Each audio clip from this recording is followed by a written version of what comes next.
Well, I need to tell you all something, and it's the most important thing I could ever say to you. In a little while, you'll know for certain that I'm putting my very life on the line and the safety of my family by sharing this with you.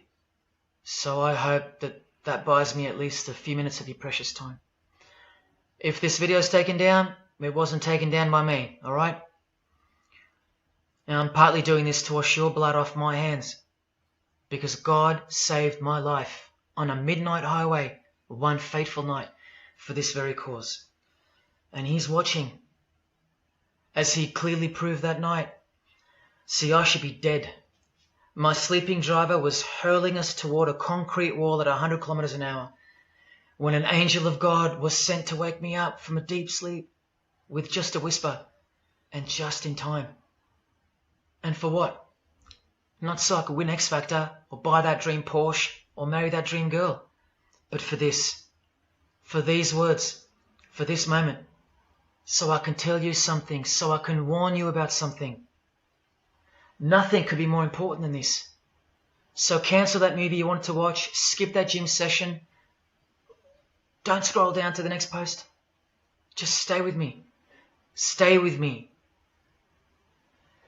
Now, don't worry about the quality of the video or the audio. Just focus on the content. Listen to my voice and trust your eyes. Most of you won't care for the shocking thing I'm about to expose to you, because no one cares. No one cares.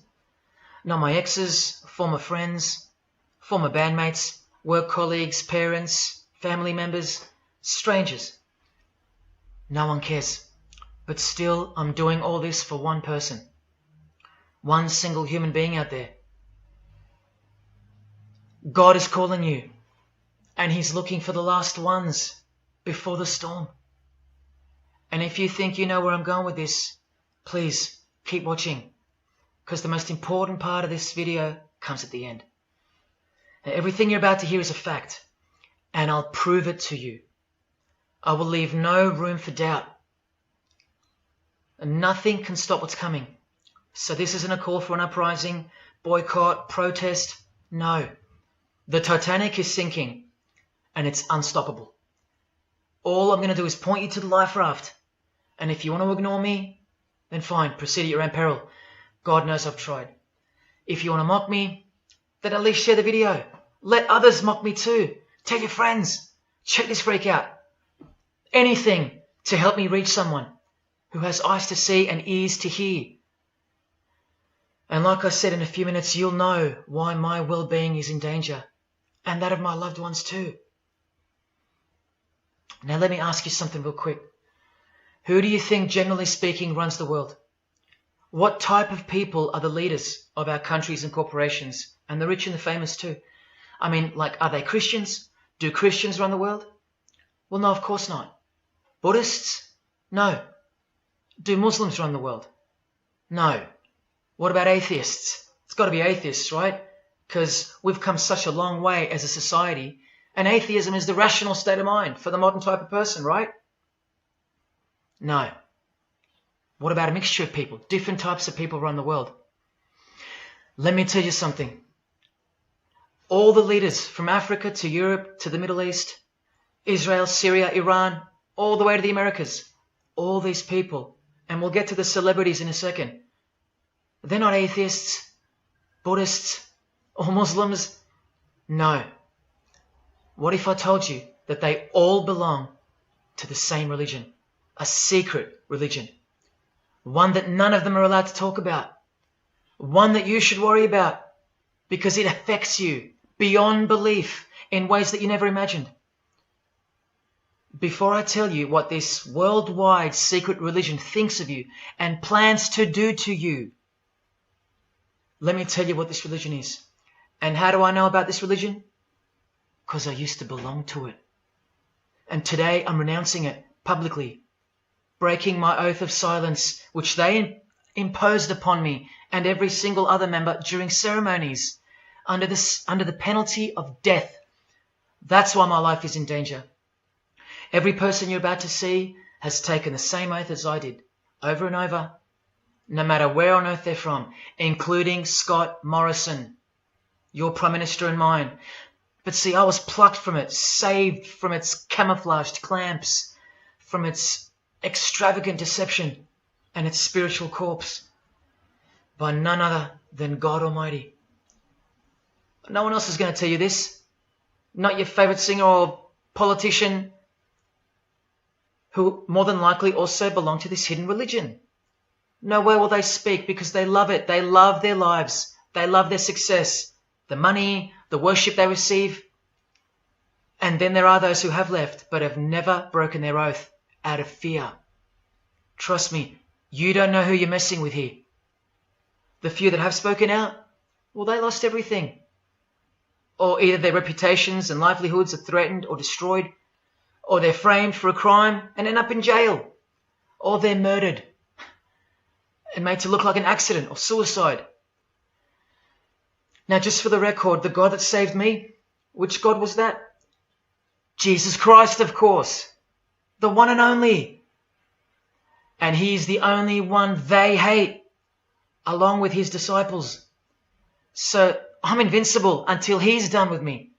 That's why I don't fear him. Now please don't let the name of Jesus scare you off just yet, because if you're an atheist, you're especially going to want to hear this. Christians and atheists are the most pathetic bunch in the eyes of this ancient religion, the one that rules them all.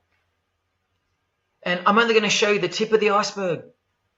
And just like an iceberg, the full body of this secret religion continues down past the line of sight, beneath the ocean. It widens in mass and scope until it continues further into the depths, into ever-increasing darkness and invisibility, until it reaches its foundations, which is firmly established in thick blackness, completely unimaginable and not perceived at all to those who only ever get to see its tip peeking out of the ocean top, including most of its members. At least 75%, 80%. And unless you're a member of this religion and this secret society, as they call it, you won't be granted access to the world stage or of a position of influence. It's become a prerequisite for success now that they've gained pretty much full control and their members are in every place of prominence and power. So brace yourself for the truth that has been hiding in plain sight every day of your life, and for the mind-blowing, out-of-this-world climax to this video. Now look at this. There's a few different ways they display their allegiance. They don't do it often, and some don't do it at all. But most of them can't help themselves, because when they do it in public, it's a hidden statement. And that statement gives them a lot of satisfaction. The celebrities usually cover one eye, or hide it in some way, and obscure it, or emphasize it like this.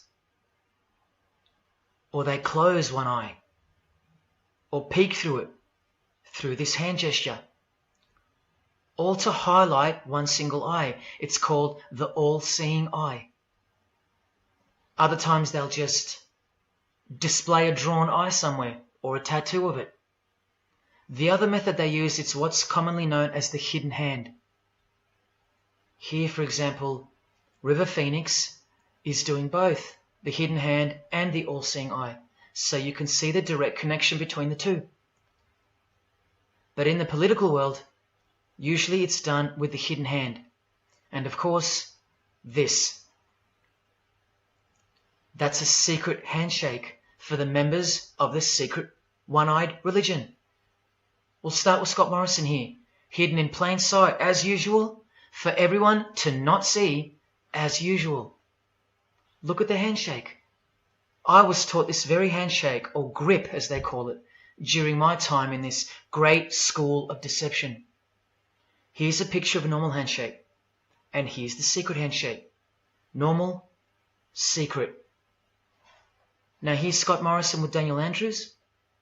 Normal handshake, secret handshake.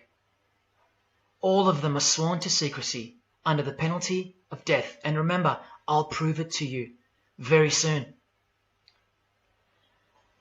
Here's former Prime Minister John Howard giving the secret handshake, and Kevin Rudd bowing down to this bloke in front of Julia Gillard. all of whom are members of the religion. And Tony Abbott, you'll see in a second, and he's Julia again. Now, I once heard Julia being asked in a brief interview on TV while she was the Prime Minister. The interviewer asked her, "What religion are you?" My ears pricked up as I was eating breakfast and I froze to hear the answer. And she actually said, with a sinister smirk, "I'm a member of a secret society. Next question, please." And what happened? Nothing. No one cared. No one cared that the person who represents them just confessed that she's a member of a secret society, when the Australian society is at large the only society that should matter. And why is it a secret in the first place? I'll show you. Very soon you'll know their beliefs, and you'll know their master plan, and you'll know why they take such extreme precautions with such hideous oaths of silence under the unbelievable penalties, including death, to stay hidden from the public. So what's the name of this religion? Well, I'll tell you right now. But keep in mind, the magic word you're about to hear only hides the true religion inside of itself. That's how it's secretly flourished to spread like a cancer around the world. It's a religion within a fraternity. The name of the international fraternity, the one that camouflages, conceals, and cloaks the secret religion inside it, is this: Freemasonry. This is their official symbol, the square and compass, sometimes with a G in the middle, and sometimes with the eye, the all-seeing eye. This is the same eye that these people are referring to. That's where it comes from. The eye is sometimes placed in a triangle, and that's where this comes from, the eye in the triangle. Here's Criss Angel doing it, standing also next to a mate with a square and compass shirt on. Not a coincidence. This is not something Jay-Z invented. This is the religion Jay-Z belongs to, and proudly, as you're about to see. The Freemasons also place the eye at the top of a pyramid, because the Egyptian pyramid is integral to their secret system. Here it is on Criss Angel's shirt and Madonna's jacket. That's a Masonic symbol.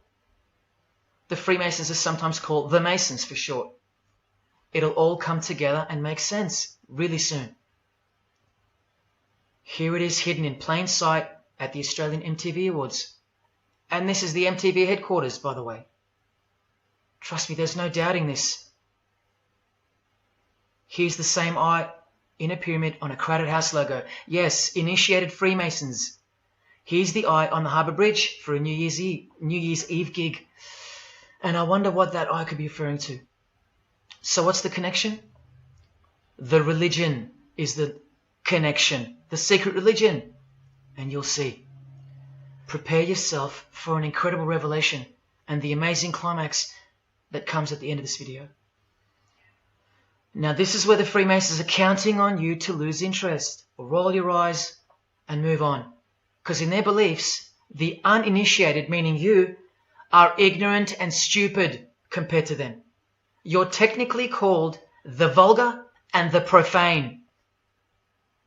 Please prove them wrong. Prove them wrong. And stay with me just a little longer. Now the secret identity of this one eye lies in the heart of this religion that lives, breathes, feeds and grows deep inside of Freemasonry. And Freemasonry camouflages it very successfully.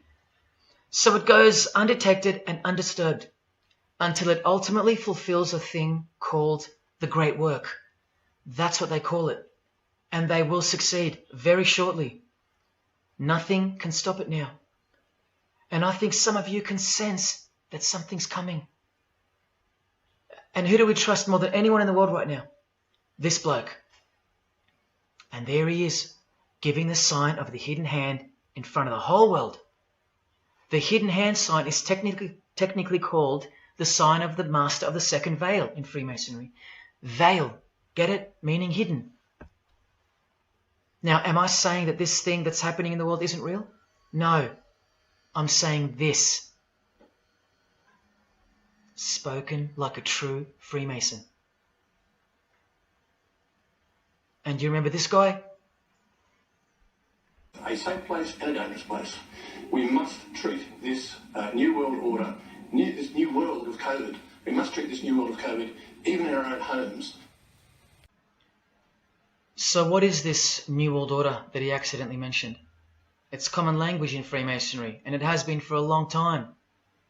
For at least this long. Since the US $1 bill. Hidden in plain sight, complete with the pyramid in the eye. It's the ultimate goal of this religion. And I'll show you what the great work is, at any cost. And Australia, like every other country, is now up to its neck in this pyramidal, one-eyed, occult religion. You think there's nothing hidden on our own money? What about this shadow of a bloke? Who's he hiding in the background? Well, these numbers right here will tell you. And I'll show you that too. Did you know there's a giant pyramid in Australia? You want to see it? Sitting right at the centre of Australian power? Look closely, because you'll miss it. Because that's the way they designed it. There it is. Hang on. Do you see it yet? And what about now? That is the frame of an Egyptian pyramid, which we can now firmly call a Masonic pyramid, complete with a missing capstone. And if you're still in doubt that you're looking at a pyramid, there you go. A perfect to-scale pyramid hiding out of sight inside the giant frame that surrounds it. This is going to be so unbelievable to you that you probably won't believe it. Or if you're that far gone, if you really have lost touch with your own soul, you won't care. And you'll miss the opportunity to have your own eyes open first to the worst news and then to the best news you could ever wish for on this God-forsaken planet in which you're destined to lose everything you have and everything you love until eventually you lose yourself. We have to establish what this religion that's hiding inside of Freemasonry actually is, and we will. And it's shocking, but it's reality. The symbol of the Freemasons itself is not what it seems. It's a squaring compass on the surface, but it conceals something that'll become obvious when I show you. But before we uncloak Freemasonry to see its true nature, its ugly face and its shameful nakedness, because I gave you my word that I'm going to prove it to you. This is the oath they have to take. This is the oath that I took. And your favorite actors and singers, just about all your heroes, just about, even some of your relatives, who probably have no idea what Freemasonry is or was, and why they took such gruesome oaths.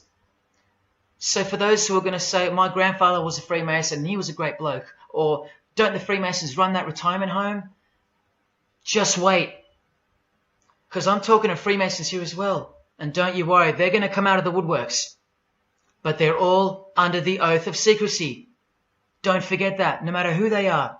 Adele, Neil Finn, Chris Angel, or Scott Morrison. The oath comes first. And here it is.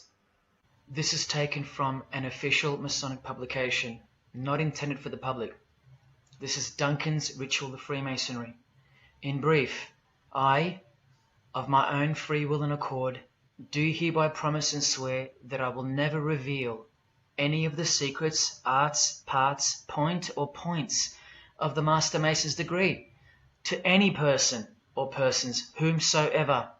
This I solemnly, sincerely promise and swear, under no less penalty than having my body severed in two, my bowels taken out and burnt to ashes, so no more remembrance be had of so vile and wicked a wretch as I, should I ever violate my Master Mason's obligation.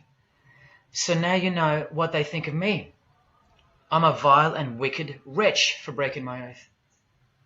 So how can anyone ever trust a Freemason when he speaks about Freemasonry? Unless you're speaking to a rare breed like me. Never reveal any parts, not even a single point, to anyone. Here's another penalty from another degree, this time from Richardson's Monitor of Freemasonry, a legitimate Masonic publication for instructing and laying out the ritual. binding myself under no less penalty than having my throat cut across, my tongue torn out by the roots, and my body buried in the rough sands of the sea. These are the penalties they swear to. And yes, the Lodge has penal authority to execute. This is how they look when they're initiated. They have to remove all their clothing and jewelry, including wedding rings, crucifixes, the most meaningful things to them, no matter what. They have to go, because complete allegiance to the society is required. You're blindfolded at every initiation because you symbolize someone who lives in utter darkness before you receive the light of Freemasonry. And that light will become so obvious to you in a bit. The secret that is being unveiled by incremental degrees to the candidates in the Lodge is staring us in the face in daily life. And that truth is pretty scary if all you know and all you have is this world. But they know much more than that. At one point, when the blindfold comes off, this is what you're surrounded by. Blokes dressed like this, holding swords to your face. And that's nothing compared to what comes later. So your own wife or daughter don't qualify for discussion in these matters, unless they too are initiated to the same level as you. So please don't tell me that your grandfather or your neighbour is a Freemason and that there's nothing wrong with Freemasonry. How would you know when they're under oath never to reveal anything to anyone? The whole successful system is constructed by the art of lying to the public and to their own members of lower degrees. And we trust these people. Now here are the illustrations for the signs and handshakes. And you only receive them after the oath has been taken. This is the sign you do upon entering and exiting the ritual room while facing the Grand Master. It stands for throat slit, and it goes like this. A continual reminder of where you are and what awaits you if you have a change of heart or rebellious spirit. And here you have the illustrations of the secret handshakes. Look familiar? And this is the sign of the Master of the Second Veil. See? Purely Masonic. You don't pick this stuff up off the street. Now this is how it's generally executed in the public arena.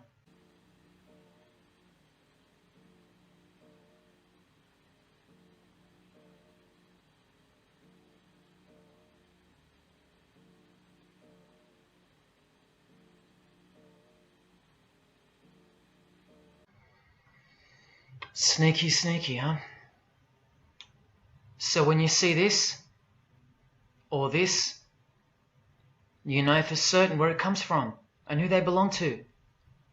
Look at Kramer on the front page of the privately circulated Freemason magazine, officially a Mason, like fellow brother Tony Abbott, and he's doing this. That's a direct link to the mysterious all-seeing eye of Freemasonry. There it is on the walls of the inside of a lodge room. So there's no reason to doubt that those who do this belong to this. This is another sign they do quite prominently. It's the sign of silence. This is from Richardson's Monitor of Freemasonry again, a finger over the lips. Now these signs are slightly morphed over time, so covering the mouth in a variety of ways is the expression of being bound to secrecy and silence. Silence or death, as Little Wayne here is portraying. Here's the oath of a second-degree Freemason on page 21 of Richardson's Monitor of Freemasonry. Binding myself under no less penalty than having my left breast torn open and my heart and vitals taken out, thrown over my left shoulder, should I wilfully transgress any part of this my solemn oath. In this degree, the penalty is to have your whole body dissected, bowels removed and heart cut into pieces and thrown into a field where you are eaten by animals, all to protect the secret religion of the rich, powerful and famous. In the Knights Templar degree, the penalty is to have your head cut off. Listen to this penalty. And this one has happened throughout history more than any other, because it works so well without having to resort to death or the threat of death, and it's easier to execute. Now this applies to all areas of industry.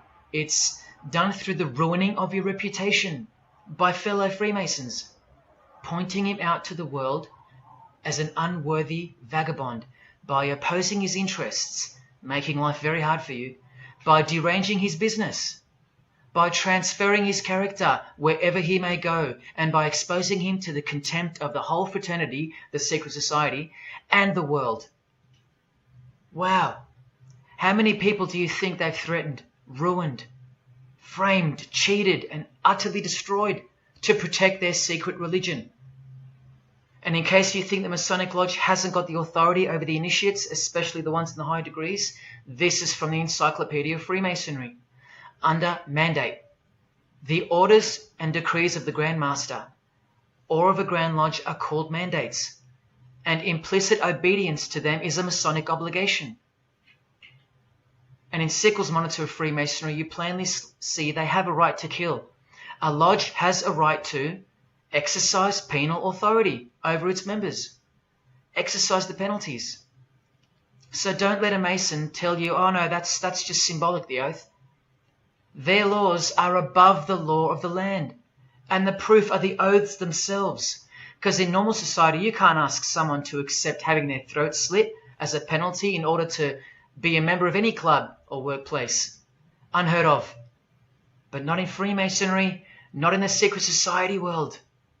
I told you, you don't know who you're dealing with and what's coming for us all. Here's what they think of the public. Here in speaking to the candidate, it's stated, but have a care not to defile the sanctuary by a spirit of curiosity, meaning don't try to join us just for fun. And take care not to increase the number of the vulgar and profane, meaning don't invite too many outsiders to join because they're vulgar and they're profane. This is more or less an invitation-only fraternity. Here from the Encyclopedia of Freemasonry again, written for Masons only and written by 33rd degree Masonic legend Albert Mackey, stating the same thing. Masonic definition of profane. One who is ignorant of the sacred rites of Freemasonry. One who is not allowed to enter the temple and behold the mysteries. And here, being uninitiated. That's the world at large. And here from this old ritual book written by the same legendary author, in the 33rd degree initiation, the Mason drinks wine from a human skull, which has been the cause for a few to leave Masonry, because they wonder, whose skull is this? In the 30th degree, part of the ritual involves stabbing skulls. Illustrated right here. The process of submitting the member further and further involves things like this. See, the candidate who's seeking admission into the next degree to receive more light has to be humiliated and intimidated. This guy here has his foot on the candidate's head. This is what our celebrities and politicians and the most prominent members of our society have done and continue to do. No one is exempt from this. And this is the intimidating and frightening path that you must take that binds you to the secret society before you are revealed the true beliefs of the religion. So can you see the risks I'm taking? You have to stay till the end. Don't let me down. Don't let yourself down or your fellow man. Believe me, it'll be worth it. Now here's one of the 3 greatest Freemasons of all time, who actually helped construct the 33 degrees or rituals of modern Freemasonry, Albert Pike. A hideous man with a deeply complicated mind, and one who will soon help you to see who they really are. This is how important he is to Freemasonry. He's buried here, in the House of the Temple, a Washington Masonic Lodge, just around the corner from the White House. He was called the Grand Commander, Sovereign Pontiff of Universal Freemasonry, a giant of this secret society, the only Confederate general who has his own statue. And who were the Confederates? The dudes that fought for slavery, not against it, defeated by Abraham Lincoln, who was surrounded by these Freemasons, and who was assassinated by this one, John Wilkes Booth. doing the same sign of the master of the second veil. A Freemason assassinated Abraham Lincoln. Undisputable when you have the eyes to see. Now, Albert Pike writes in his colossal work, which some refer to as the Bible of Freemasonry, called Morals and Dogma, and on page 113 he says, "What can there be in common between the vile multitudes and the sublime wisdom?" That's what Freemasons possess, sublime wisdom. That's what their secret is. It's sublime. The secret I'll reveal to you. Now, just quickly, here's Freemason Kanye West. Here he's giving the Masonic grip to his brother Mason Jay-Z. Look at the lapel he's wearing in this picture. It's the same double-headed eagle as on the front cover of the so-called Bible of Freemasonry, Morals and Dogma, written by the Grand Commander Sovereign Pontiff of the religion that Kanye and Jay-Z have been sworn into and thus granted access to international success. His Christian conversion isn't what it seems, and you'll soon see what job he has to do. Now look at what else Freemasonry thinks of the uninitiated, from the words of the Grand Commander himself. The truth must be kept secret, and the masses need a teaching proportioned to their imperfect reason. I hope you're listening, because we're about to get going here. These truths were covered from the common people as with a veil. There's that veil again. And the mysteries were carried into every country. Freemasonry was secretly imported from the East into the whole world to weave its web in the darkness to increase and advance its agenda. The sages, meaning the enlightened ones, always had an esoteric creed, unknown to the vulgar. And here he says, to the end that the vulgar heard, seeing might not see anything, and hearing might comprehend nothing. Are they right? Am I wasting my time, laying it all down for nothing? Because they know you so well? Your favorite celebrity and politician's secret religion is beyond the reach of the vulgar. Vulgar is what you are to them. He won't tell you. She won't tell you. And they won't tell you.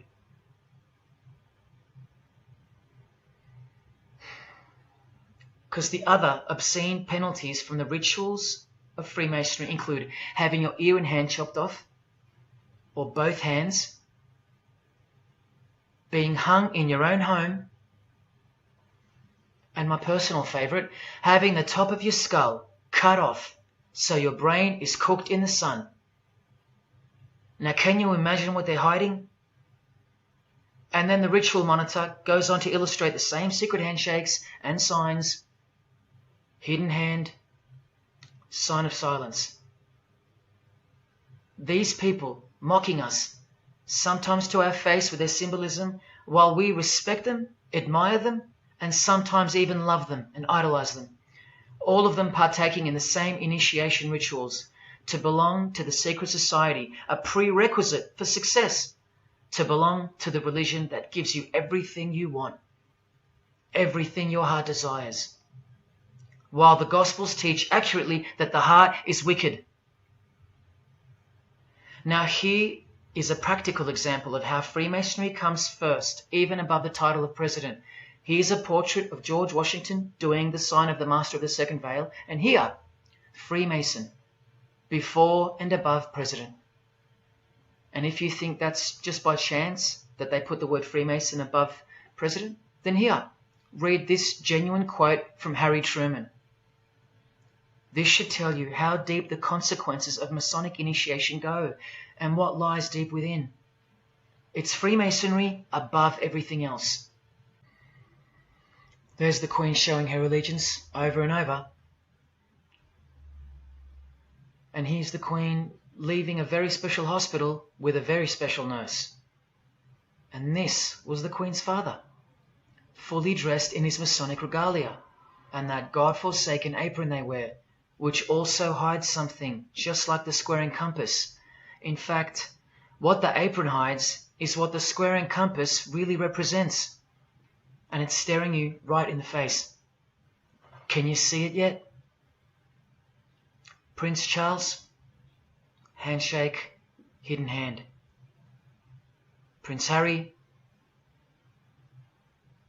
Prince William. And here is the Grand Master of English Freemasonry, Prince Edward, also in full gear. What a lovely looking chap. And now he's giving the Masonic grip in front of this stone that was placed there to memorialize his visit to Cape Town Lodge. And what about this guy? Prince Philip, husband of the Queen. Do you remember him saying this? Yeah, and here's the article in case you think he didn't. Initiated member. Do you slowly see what the Masonic mindset is? We are beneath them. And the craziest thing is, if they can turn you into what they think of you, then you deserve what's coming. It's a natural law. It's the law of nature. And I'll soon show you their real Bible, for lack of a better term, which justifies it all, and the one which guides their morals. And it makes a lot of sense, because the power of the deceptive phenomenon of Freemasonry lies in the fact that it contains real truth, intertwined with untruth. Now, this actual book that guides their morals and plans, it isn't written by hand, and it's been around longer than the Bible. So they think it's purer, sublime as they call it. And it's the foundation on which the religion is built upon. And that Bible, so-called, that unwritten Bible, is the key to unlocking its secrets. I'm going to hand you that key. And it's all going to come together like a flood. So they're going to own it all by their own words and actions. And they're going to introduce us to a new system of life, but only after a number of shocking events take place, which I'm so close to telling you about. But first, I have to tell you the name of the secret religion and the identity of the I. Now, for the few of you that think of hospitals and charities and nursing homes when you hear the word Freemason, a word which I soon hope to never speak again after this video, well, it's a front, a cover story, and like everything else in this presentation, I'm going to show you. This too is for the poor Freemasons that are going to have the call to make an appearance in the comments section trying to defend their beloved fraternity. This is 33rd degree Freemason Manly Hall, who was named Freemason of the Century by the Scottish Rite Journal in 1990. And you'd be surprised how many Masons have never heard of him, because they don't bother entering the Masonic library and searching out the mysteries themselves. These same Masons think they know something, and they parade themselves on websites and social media, calling people like me, oh, he's just an anti-Mason, anti-Mason. Blind fools at best, deceivers at worst. Well, the Freemason of the Century wrote in this book, and in this chapter, Freemasonry is a fraternity within a fraternity, an outer organization, concealing an inner brotherhood of the elect, one visible and the other invisible. The visible society is a splendid camaraderie of free and accepted men and women, enjoined to devote themselves to ethical, educational, fraternal, patriotic, and humanitarian causes and concerns like hospitals and charities. But the invisible society is a secret and most august fraternity, whose members are dedicated to the service of a mysterious arcanum arcanorum, meaning mystery of mysteries. Now, I wonder what that could be. So once again, don't listen to the lost or deceptive Masons that'll come here trying to cheat you from the truth, telling you that I don't know what I'm talking about or calling me an anti-Mason. Because there you just heard it. There's a Masonry for the majority of Masons, and then there's the real thing, the secret religion, which should shock you when it's announced. These same lost or deceptive Masons also love to repeat, like parrots, that Freemasonry is not a religion. Well, what does the Freemason of the Century have to say about that? From this book, he writes, Masonry is essentially a religious order. Not just a little bit religious, but essential. And here, the iconic giant of Freemasonry says in Morals and Dogma, every Masonic lodge is a temple of religion, and its teachings are instructions in religion. So please, sit down, Masons, because Freemasonry is a religion. And soon, I'm going to tell you what it's really called. Now look at this from the same book, and speaking about fellow Freemasons being initiated in the lodge room. Part of the symbols are displayed there to the initiate, but he is intentionally misled by false interpretations. Their true explication is reserved for the princes of Freemasonry. The whole body of the royal art, which you'll know all about soon, was hidden so carefully in the high degrees. So you see, the whole thing is built on lies. And the ultimate liar lives inside the triangle, above the pyramid, so that even the highest Masons are living a monstrous lie. Wake up, Masons. Even you are deceived, just as the public is. Unless, of course, you're hungry enough to want to acquire all the power and climb up that pyramid closer to the eye that sees all. In that case, close your mouth, go back to your lodge, and good luck to you. Or, of course, grow some kahunas and be honest.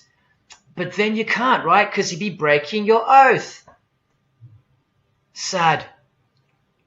Oh, it's good to be free, under the wing of the true master. Stick around if you're interested, and you'll get to see some wonder. When I pull that cloak called Freemasonry right off, and those that are still here watching will get to see the true colours of the nakedness and the horror of the Masonic Lodge, and the religion that rules them all.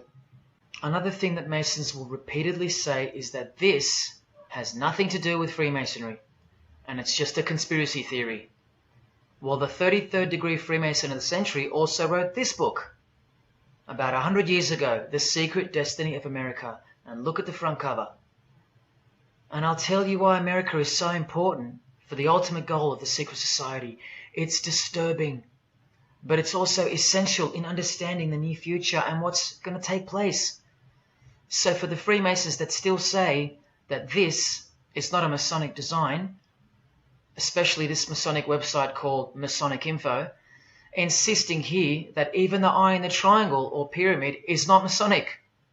Completely laughable and pure disinformation for the stupid masses. Try arguing against this.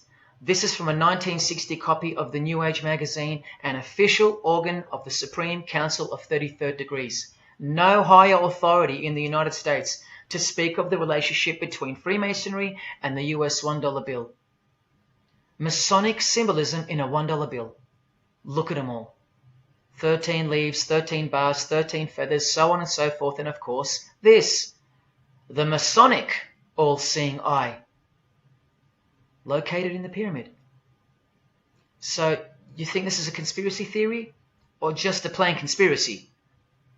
Well, here's JFK, yes, a Freemason, but one who had enough when he wanted to print money disassociated from the Masonic central banks, just like Abraham Lincoln, and he paid the price for it as well.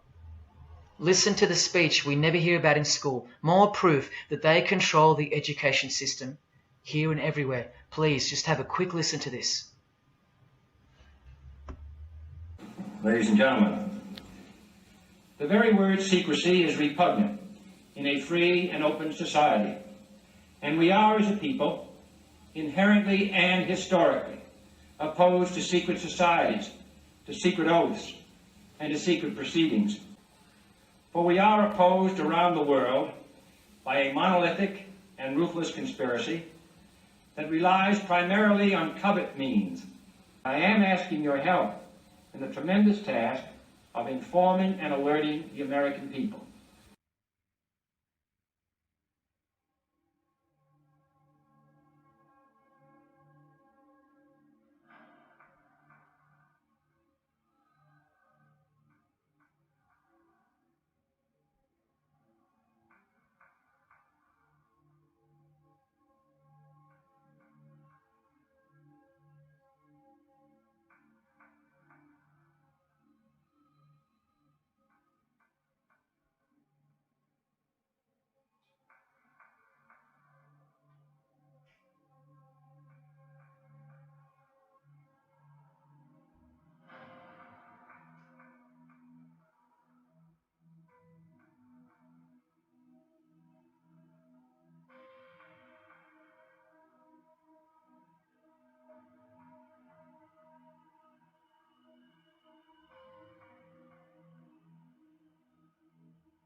As I said in the beginning, you're just seeing the tip of the iceberg peeking out from the ocean top.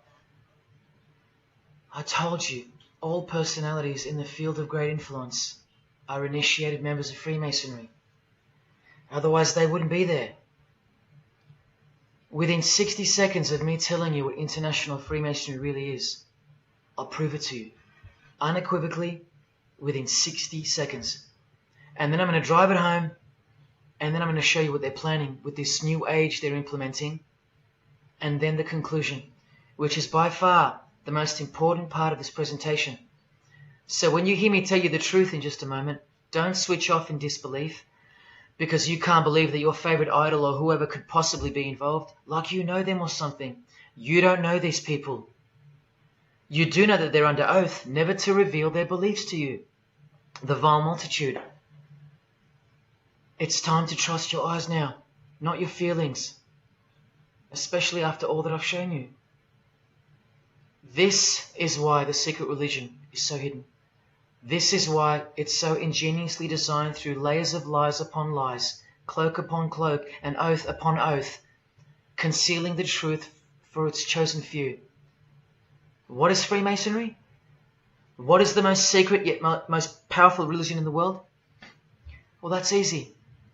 We live in an evil, evil world. So there's only one religion that befits it. Freemasonry is Satanism in disguise. Now start the clock. From Morals and Dogma, prepared for the Supreme Council for 33rd degree. That's the highest degree in Freemasonry, and written by the undisputed heavyweight champion of modern Freemasonry, Albert Pike. On page 321, he boldly states, Lucifer, the light bearer. Strange and mysterious name to give to the spirit of darkness. Lucifer, son of the morning. Is it he who bears the light? Doubt it not. Did you hear that? Lucifer is God, and do not doubt it. Come on now, stay with me. Here from the Encyclopedia of Freemasonry, written by 33rd degree Freemason, a beloved member of the craft, Albert Mackey. He tells us whose name represents the good principle in Freemasonry's secret worldview. Writing under the Masonic meaning of the word pentagram, he says that the pentagram, depending on its position, represents good or evil. See how he puts the positive aspect in the first position? Good first, evil second.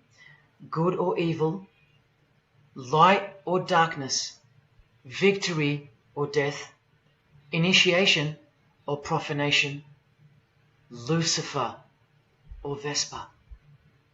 Lucifer is good. Lucifer is light. Lucifer is victory. And Lucifer is true initiation. See, if you're not initiated, you're profane. If you haven't figured out that God is Lucifer, you're vulgar and profane. You're stupid, in their own words.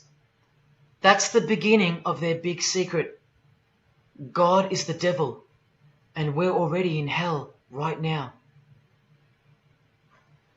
Now from the Freemason of the Century, Manly Hall, and this will make it 3 out of 3 legends of Freemasonry stating the same thing. In The Lost Keys of Freemasonry on page 76, when the Mason learns that the key to the warrior on the block is the proper application of the dynamo of living power, he has learned the mystery of his craft. The seething, surging energies of Lucifer are in his hands. Do you see?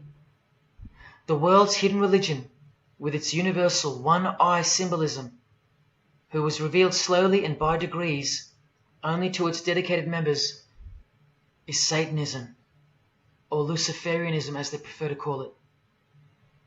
Now all the oaths make sense, don't they? Now all the rituals make sense. Now all the penalties make sense. And their secret signs and symbols and handshakes all make sense. While the bulk of Freemasons make the external image of the fraternity and know nothing of who rules over them and who or what they're protecting. But which craft do you think the Freemason of the Century is talking about here? Which craft? Which craft? Which craft? witchcraft. You need to slowly wake up now. Witchcraft is the royal art of Freemasonry, jealously guarded and reserved for the few. I'll show you clear as day that this is in fact true. This is the symbol of Satanism. And this is the symbol of the lodge of female Freemasonry called the Order of the Eastern Star. Look at that.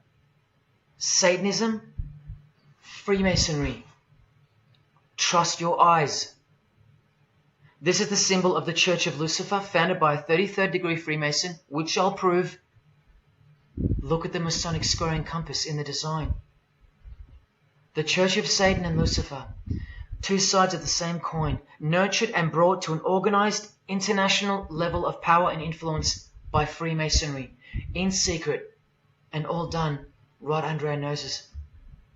And if you think that your politicians or religious leaders or favorite idols can't be a part of this, you have to try and snap out of it, or suspend your everyday beliefs just for a moment, and I will clearly show you how it's not only possible, but it's actual. Please, I feel like it's now or never. If you don't get a glimpse of this now, then when? Who else is going to tell you this?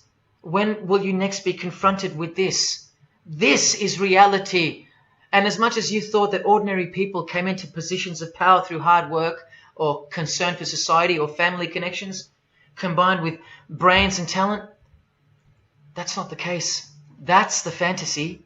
This is the reality. They all go through Freemasonry. You think that Sam Worthington was so talented that he was picked over all those American actors to star in Avatar? Of course not. He was a Freemason.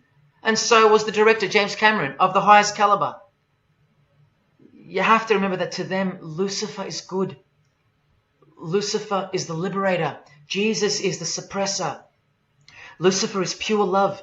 Jesus is impure love. Lucifer left heaven for you. Jesus was crucified because he was a false Messiah. The world has always been deceptive, and we have been magnificently deceived. Here is an incredible example. Pay attention. This should blow your mind.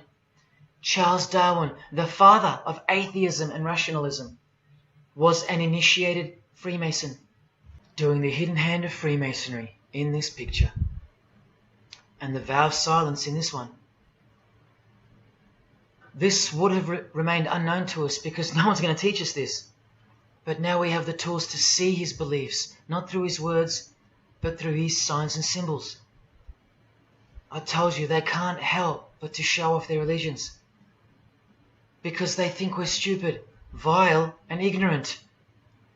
And I've proven that to you as well. So once again, are you going to prove them right by switching off and ignoring this? Well, unfortunately, more than 90% of you will.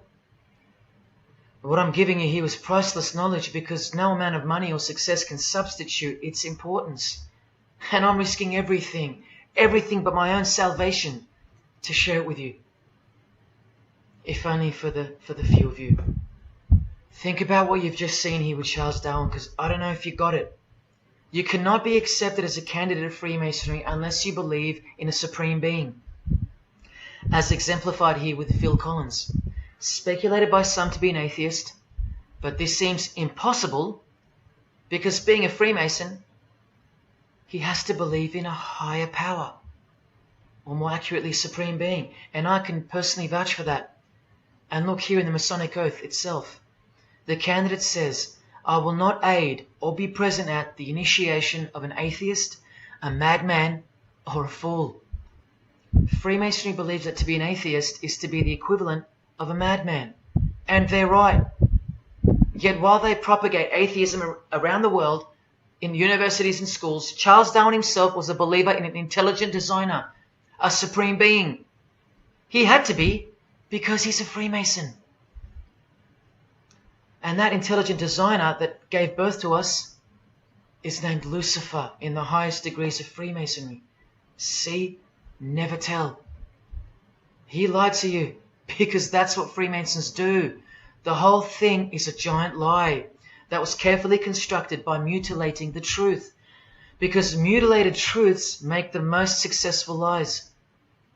This is the secret to their success, a lying tongue and a lying spirit, from the 1st degree to the 33rd degree, to each other and to us. I've proven that as well. And what did Jesus, how did he describe their God? The father of lies. How accurate. The one who comes to cheat, kill and destroy. How accurate again when I tell you their plans. Look here, Charles Darwin is noted as an influential figure by the Satanic Temple. And proof for them, apart from the intelligent design that is all around us, that Lucifer is real and that he's the god of this realm, is the power of witchcraft or magic. Magic works because there's a hierarchy or a pyramidal power structure in the spirit realm, a realm devoid of any love for you. And these spirits can be conjured up and summoned by the practitioners of the royal art of Freemasonry. They ask for something in return, however. Listen to Bob Dylan, a Freemason. Hidden hand, one eye symbolism. Out here doing these songs, you're still on tour. I do, but I don't take it for granted. Why do you still do it? Why are you still out here? Well, it goes back to the destiny thing. I made a bargain with it, long time ago, and I'm holding up my hand. What was your bargain? To get where I am now. Should I ask who you made the bargain with? with the chief commander. On this earth? And this earth, and then in a world we can't see. How does one communicate with Bob Dylan's chief commander, Lucifer? By the jealously guarded royal art of Freemasonry, witchcraft. This is from the Encyclopedia of American Religions. Secrecy is bolstered by a system of initiations and degrees, the Freemasonic system. The material which is kept secret is the magical knowledge of the group. This knowledge may consist of rituals and powerful magical formulas. Do you think J.K. Rowling isn't a Luciferian? In this article, J.K. Rowling reveals the inspiration behind the Deathly Hallows symbol. And what is it?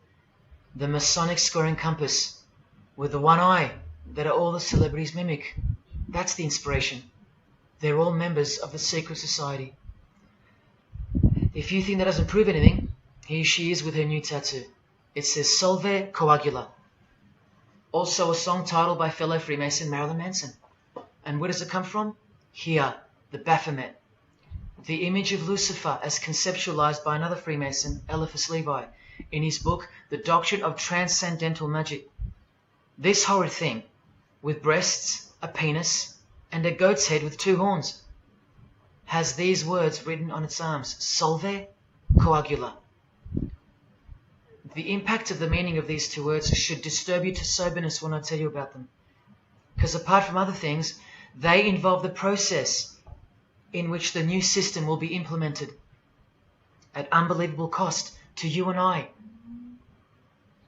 Here's a statue of the Baphomet at the temple, Satanic Temple, complete with 2 little kids admiring it.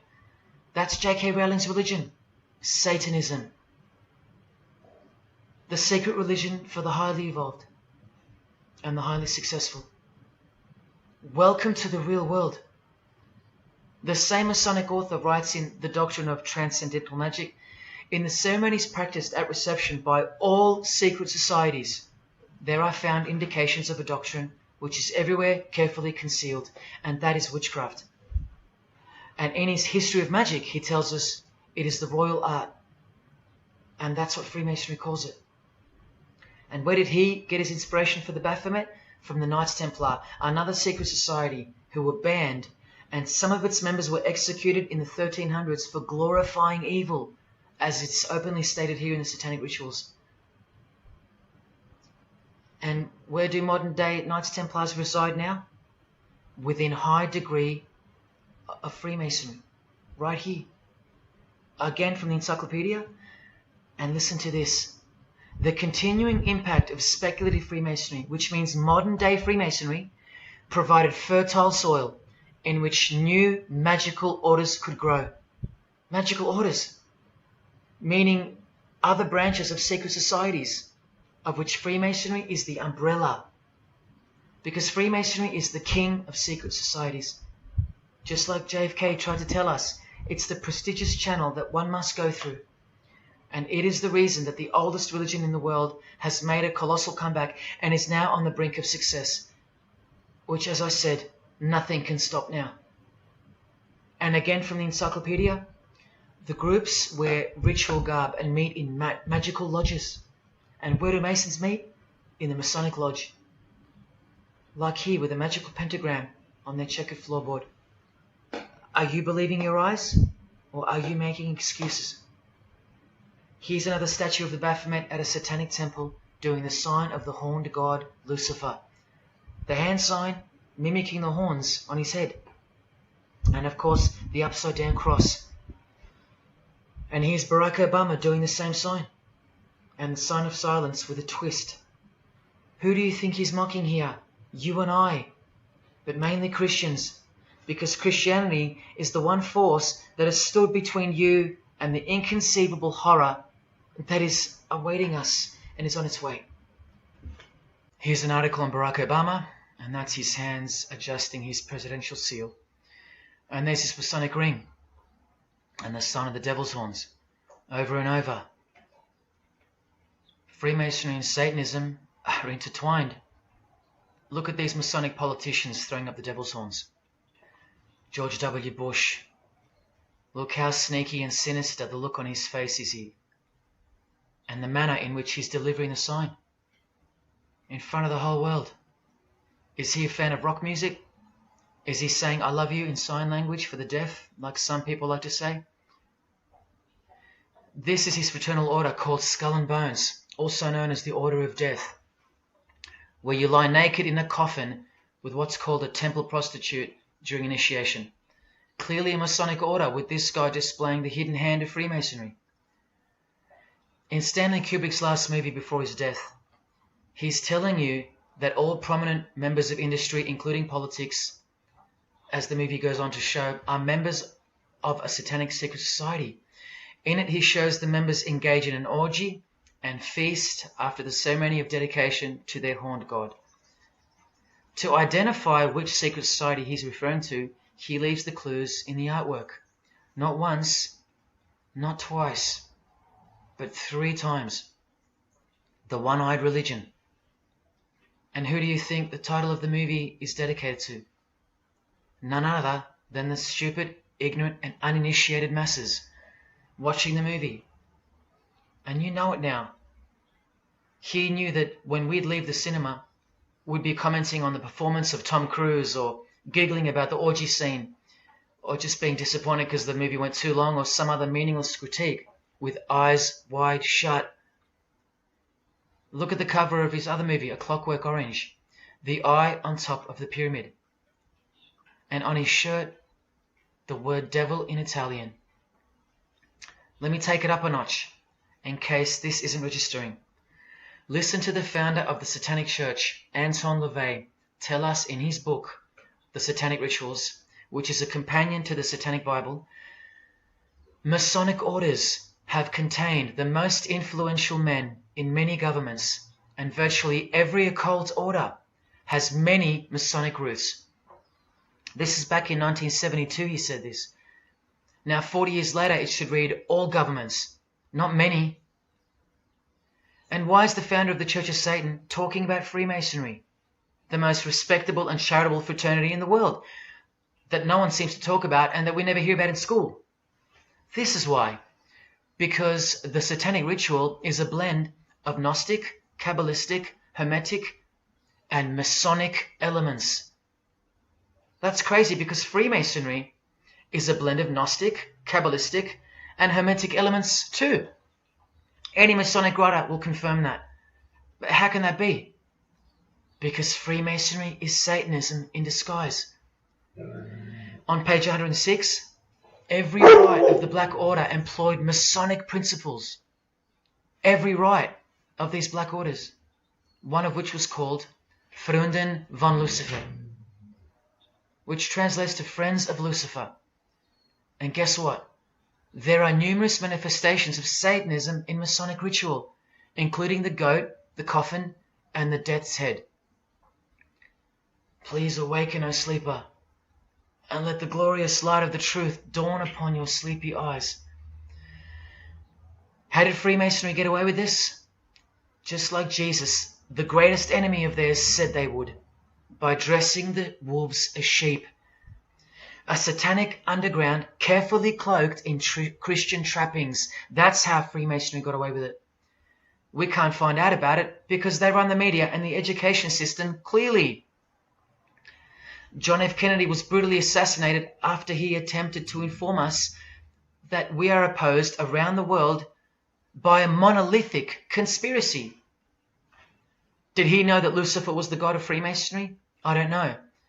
The Grand Master of my lodge, who was the mayor of the city, was a 32nd degree Freemason. That's one short of the top, one short of the true beginning of the secret religion, and he had no idea what Freemasonry really was. After 42 years in the lodge, they never invited him into the 33rd degree initiation because he couldn't see past the Christian trappings, as they were designed to do exactly that, trap the Christian, or trap anyone else who was too sensitive to behold the truth. Thus, Freemasonry could halt their progress at any time without suspicion because it's a rare thing to reach the 33rd degree, and every Freemason knows that. So that there are no rude awakenings that take place with those that aren't ready to embrace Lucifer as the true god of Freemasonry and the world. This is an ingenious system, birthed by what must have been demonic inspiration. Anton LaVey says that this ingenious system I speak of serves as a rudimentary screening process for organized Satanism. Exactly right. It's a filtering process, as I've said earlier. An international filtering process from which men and women are picked and permitted to enter the world stage. And I'm saying all this for those who naively think that politics and magic ritual do not mix. That's the founder of the Satanic Church. He admits that. Admissions that were never heeded because no one cares. How else did the Freemasons pull the wool over our eyes? The companion to the Satanic Bible tells us that as well. By filling the world with fools. And who's the biggest fool in the eyes of Freemasonry? An atheist. From the Encyclopedia of Freemasonry. One who does not believe in the existence of God. Such a state of mind can only arise from the ignorance of stupidity. All this time, you're laughing at Christians, and the Freemasons are laughing at you. Here's Brad Pitt, wearing his Masonic ring and covering his eye. Now here's a genuine quote from Brad Pitt, the Freemason. In short, I could really try on something different for myself. That was Satanism. It's working out really well. I made a pact. That's why. You don't believe him? Bob Dylan does. And the hand sign they all do. Allow me to show you what it symbolizes. And now that you know what you know, it should make sense to you. It stands for 666. Yes, indeed. Satan's number, foretold by Jesus Christ. Now just hang on, let me prove it to you. Here it is for all to see on this shirt design, worn by Guns N' Roses guitarist Slash. See the I in the middle of the 6? Repeated 3 times. That's 666. In this one, the design in the shirt is clearly demonstrated by the person wearing it. Another example, the hand sign with 3 6s on the shirt. Here's a movie poster. The hand sign and the 6 on his lapel. Connect the dots. Here's Don Cheadle, the hand sign, and here he covers one eye with the dice. What's the number on the dice that he holds toward the camera? 6. There's literally 3 6s that manifest in the hand sign itself, like this. That's why they do it. Here's Drake with the most obvious example, holding up the hand sign with the all-seeing eye of Lucifer on his bicep. And here, blatantly connecting the 6 to the hand sign on the artwork to one of his songs. The hand sign over one eye, obviously signifying a 6. This is proof. The number is mystical and it's grounded in reality, and it's related to sex rituals within witchcraft. You'll see, I'll show you. But if that's not enough, there. Drake is clearly intending that hand sign to be a way of communicating the number 666. A hater of Christianity and Jesus Christ. But I wonder why. He has everything he desires. Christians aren't suppressing him. He doesn't hate Buddha or Muhammad. None of them do. No. Jesus is who they hate. But they protect Freemasonry by communicating its presence in their lives, not by word, but by symbols and signs. Disciples of Lucifer. While you don't believe it, they take it very seriously, and they mock you by displaying it in your face. They know the truth. The chief commander, the one at the top of the pyramid, is Satan, the god of this world, just like Jesus told you who he is. Britney Spears doing the 666 over the eye, and look at this. The devil's horns while she wears the seal of the US $1 bill, designed by Freemasons. You know why now. You just have to stop denying it. Freemasonry is Satanism in disguise. This is how they tell you. Let's go to Britney's close friend, whom she tongue-kissed in front of the world, sexualized as these people are, and for all the girls out there to be inspired and corrupted by. Madonna, wearing the same Masonic design as Britney. 666 hand sign, the one-eye symbolism, and the vow of silence. The vow of silence with her fellow practitioner of witchcraft. The Masonic eye in the triangle behind her, and now the upside-down cross of Christ on her outfit.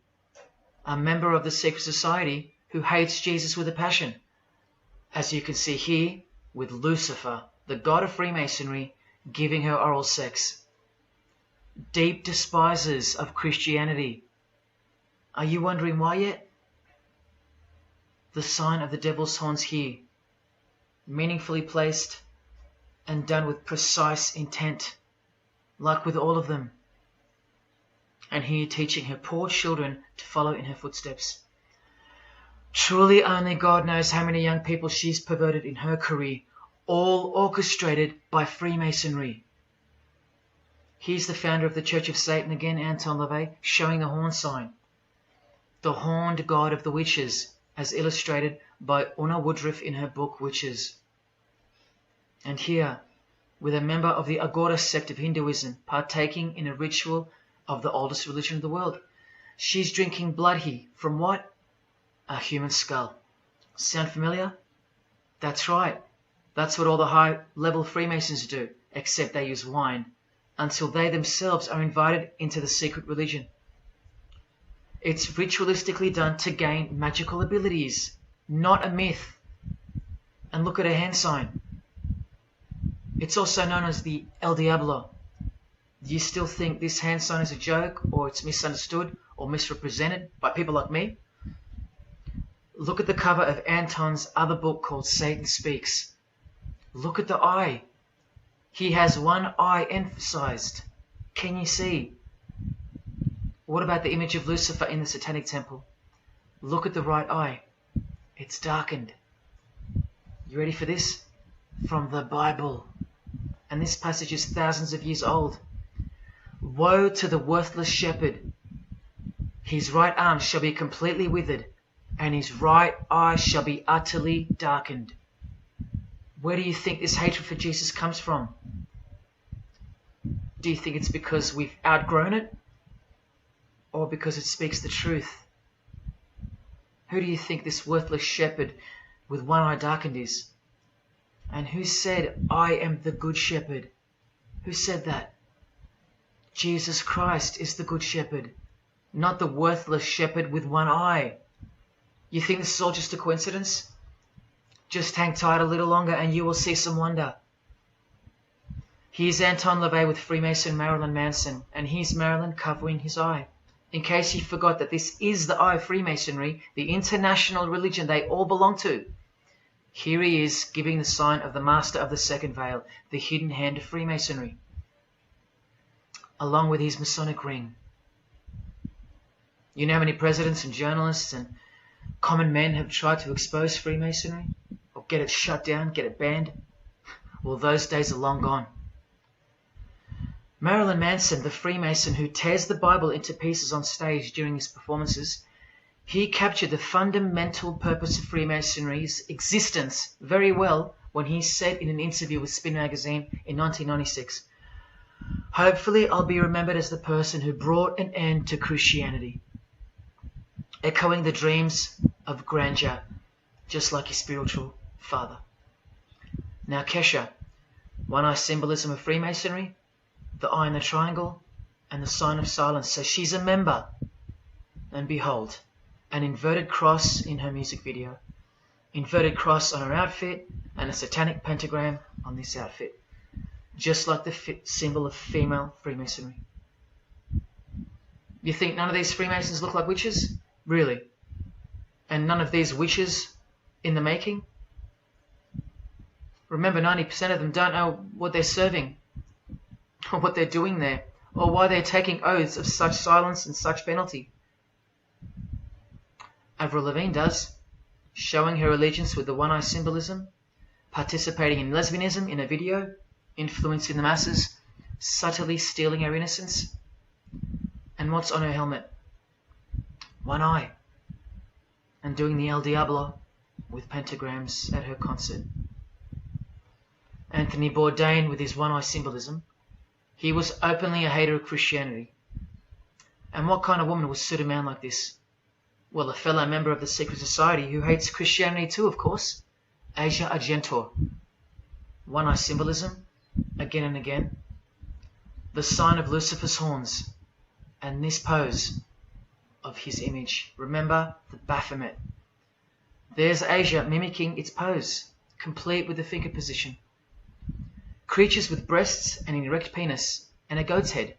You know, things you find normal now, thanks to international Freemasonry, normalizing evil and filth through multiple levels of and avenues of propaganda and influence, including television, movies, music videos, schools, education, through legislation, through passing of laws to protect the evil nature, and of course through your favorite idols. Chris Hemsworth, just your everyday good Aussie bloke? I'm afraid not. One-eye symbolism and the sign of silence, both of which mean he's taken all the disgusting oaths of Freemasonry under the penalty of death, thus catapulting him over the competition, never to promote Christian values or Jesus Christ again. The 666 hand sign, and now, see how the hand symbol makes sense? Amber Heard, who was married to this Freemason, who's best friends with this Freemason. I told you they only date, marry and associate with their secret society. Here with the 666 over one eye, and this tweet. I think it's a tweet, I don't know. Look at the one eye closed, darkened if you will, and identifying its meaning with the devil's hand symbol. Of course, she camouflages the whole thing with her misdirecting words for the dumb masses. But we can see through that now, right? But look, it's Elon Musk replying. He's a fan of Amber Heard. Or is there more to it? Good sign, he says. The sign of the devil's horns. The fertility god. The sex god. That's what he's referring to. Why on earth would he point that out? You know why. But to be sure, let's go to his wife or girlfriend, Grimes. One eye. And whose eye is it? You know that too now. The God of this world, who hates Jesus Christ just like she does.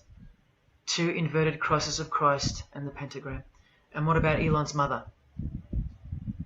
Of course, all members of the secret society. Most of us who never even knew it existed. Blink-182 initiated member with some of his secret brothers from the lodge. Vow of silence. Sign of the devil.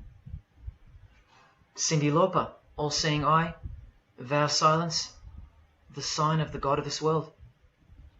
Christian Bale, who thanked Satan at an award show, doing the sign of the master of the second veil, the hidden hand of Freemasonry. Ashley Tisdale, all-seeing eye, social media post, and hanging out with her boyfriend, who proudly wears the satanic cross. Do you think they belong to the same religion?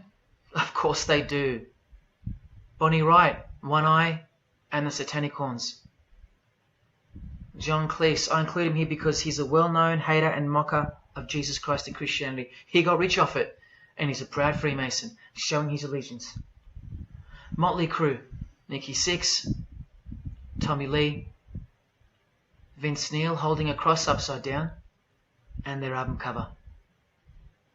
Secretly Freemasons under oath while promoting Satanism in the open, doing their job and influencing the masses to hate Jesus and Christianity and to live a life of sin through seduction of their music. Secret Society member Jimi Hendrix hiding one eye and telling you about the secret powers of music. Nirvana, Kurt, bass player Chris, Dave Grohl, Dave and Jack Black making the sign of the pentagram, a geometric tool used in the magical curriculum, and Dave wearing his upside down cross. Hard to listen to all those beautiful songs he's written now. Courtney Love and her daughter glorifying the symbol of Satan, and Nirvana discovering something on a road trip while covering some numbers up. Proud Satanists, all secret Freemasons. Here's Quentin Tarantino. Now that we know what we know, can you see through this picture to reach its true meaning? The all-seeing eye, whose identity is revealed by the hand gesture, which is 666, with the vow of silence and throwing up the devil's horns, which I hope you can finally see means something. Share. Can this get any more obvious now? The sign of the vow of silence being made with the sign of the devil, telling you that the secret which isn't to be spoken of is Lucifer, right there in front of you. Speaking through signs and symbols, like Confucius said, signs and symbols rule the world, not words nor laws. Cardi B, I just want you to see a few connections between the one-eye symbolism, the 666 hand sign, and the horned God symbol. Eddie Izzard, all-seeing eye, hidden hand, and mimicking the horns of the Masonic God. Oh, but men love the darkness rather than light, as the scriptures put it so solemnly. Look at how precise that statement is, with high-ranking Freemasons loving the darkness so much that they define the darkness itself as light. Watch. In MasonicWorld.com, an article by Worshipful Master John Alexander, who has journeyed from the lower degrees to the high and sublime degrees. This is the religion of our leaders and celebrities, so listen. He writes, every ritual from the high and sublime degrees that I've ever read contains the statement, I beg you to observe that the light of a Master Mason is darkness visible. I put it to you, brethren, that this is the most accurate description of Masonic light that you will ever find. Think about what you just heard, because this is what they learn. Masonic light is darkness. And this is before they enter the real religion of Freemasonry, Satanism. That's why in the high degrees the ritual states to the candidate, I beg of you to observe, meaning to ponder, to contemplate what they mean by the statement. My 32nd degree Grand Master, he never understood. And they don't push you, remember? It's all a screening process to weed out the weaklings who can't handle the truth. The truth that this is how the all-seeing eye sees things. Evil is good and good is evil. Look at what he says immediately afterwards. In keeping with our normal Masonic practice of burying our important truths deeply, the ritual sets out to immediately disguise this truth. Usually people bury their lies, but Masons bury their truths. Because their truth is that God is the devil and that we are in hell. So everything has to be flipped on its head in order for things to make sense in this place where lust creates life, where might is right, where compassion is weakness, and of course, in order to succeed. Look here, with another Freemason of the highest degree, Helena Blavatsky. She writes in her book, The Secret Doctrine. Doctrine means belief. So the book is called The Secret Belief. The Secret Belief of Freemasonry. She says, the sons of God, of whom Satan was one, all those spiritual beings were called angels of darkness, because that darkness is absolute light.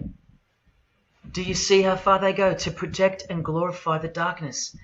Because men love darkness rather than light.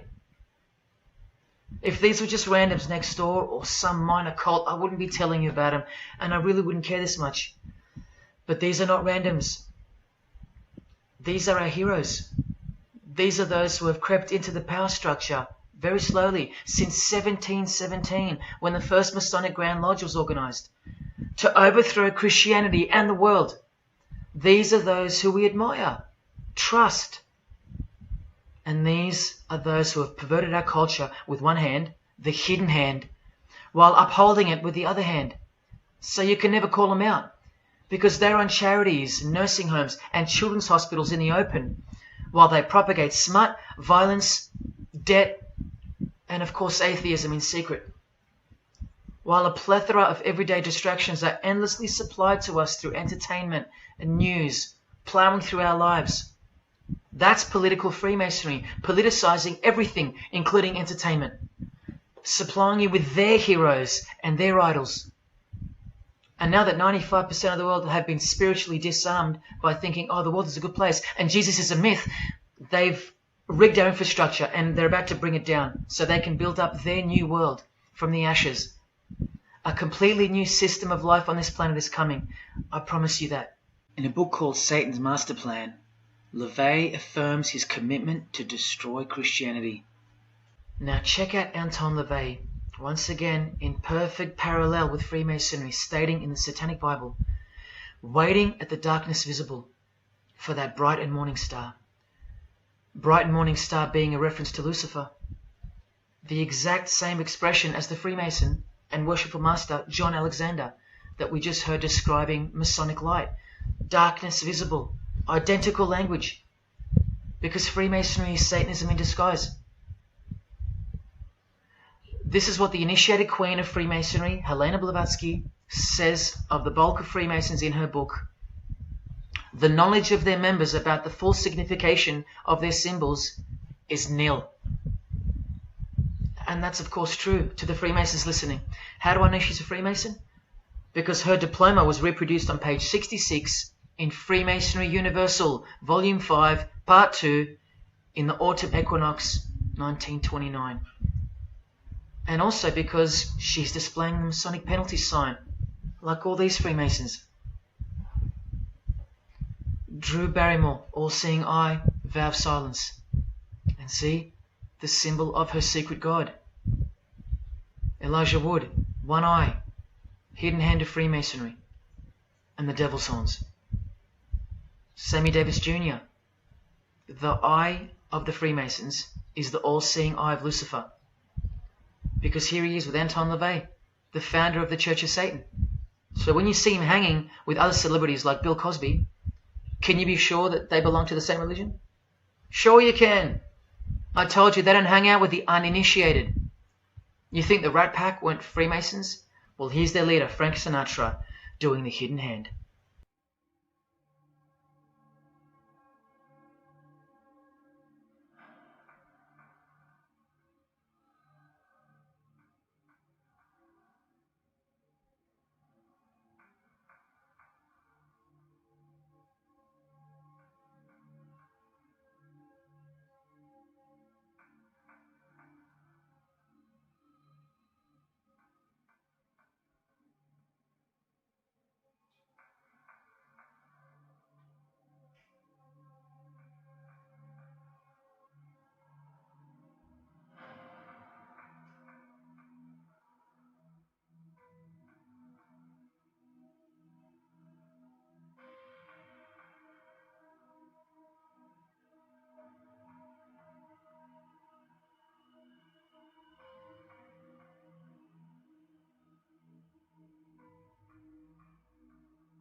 got introduced to the music industry. I swear I wanted to be like the Amy Grant of music. Yeah. But it didn't work out, and so I sold myself to the devil.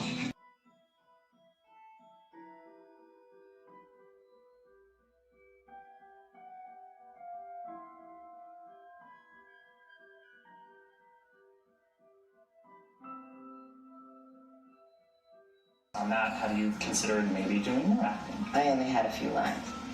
It was fantastic, but I can't really tell you anything else. But it was. Sure you can. I know I can't. It's very secretive. It's a very secret society.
And I'm like, if you don't get this right now, I swear to Lucifer, I'm gonna.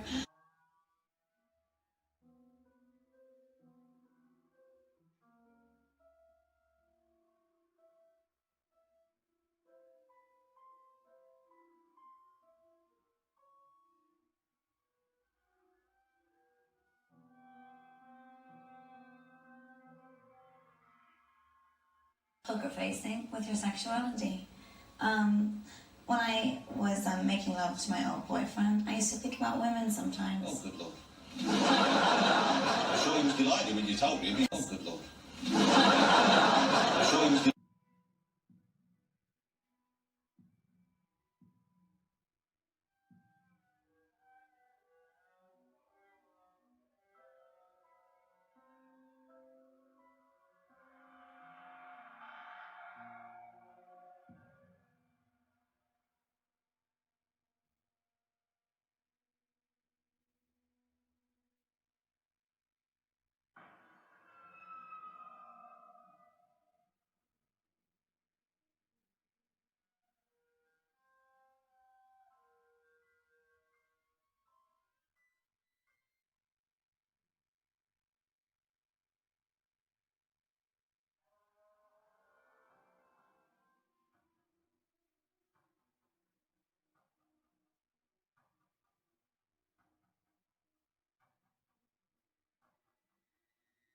You may feel a small Christ! prick. Christ! Prick.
I'd like to, first of all, I'd like to thank Satan. I'd like to thank Louis Armstrong. I'd like to thank Neil Young. I'd like to thank the Rollins Band. I'd like to thank Bob Marley. I'd like to thank the Marx Brothers. I'd like to thank Salvador Dali. I'd like to thank Louis Bruel. I'd like to thank Miles Davis. I'd like to thank the Parliament Funkadelic. And I'd like to thank you, too.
there is a fork in the road that's approaching you. And you can stay on the path which curves to the left by denying the existence of Satanism in the fullness that you've been shown. Or you can surrender to the truth and take the right-hand path. Now, where that road could lead is the sweetest risk you'll ever take. Are you still pretending that this one-eye religion of Freemasonry isn't Luciferianism? See, this here is the biggest obstacle you'll ever face. The very thing that could lead you to the prize is the very thing that will keep you from it. The reality of international Satanism. In the shadow of Christianity, Satanism has always been there. With every church that sprung up, so did its invisible enemy, the Satanic Church, growing out of sight and out of mind from this to this.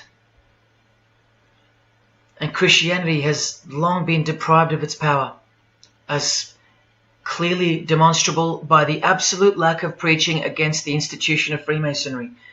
Satanism's magic cloak, Satanism's magic trick, that's Freemasonry. And how they are laughing for now.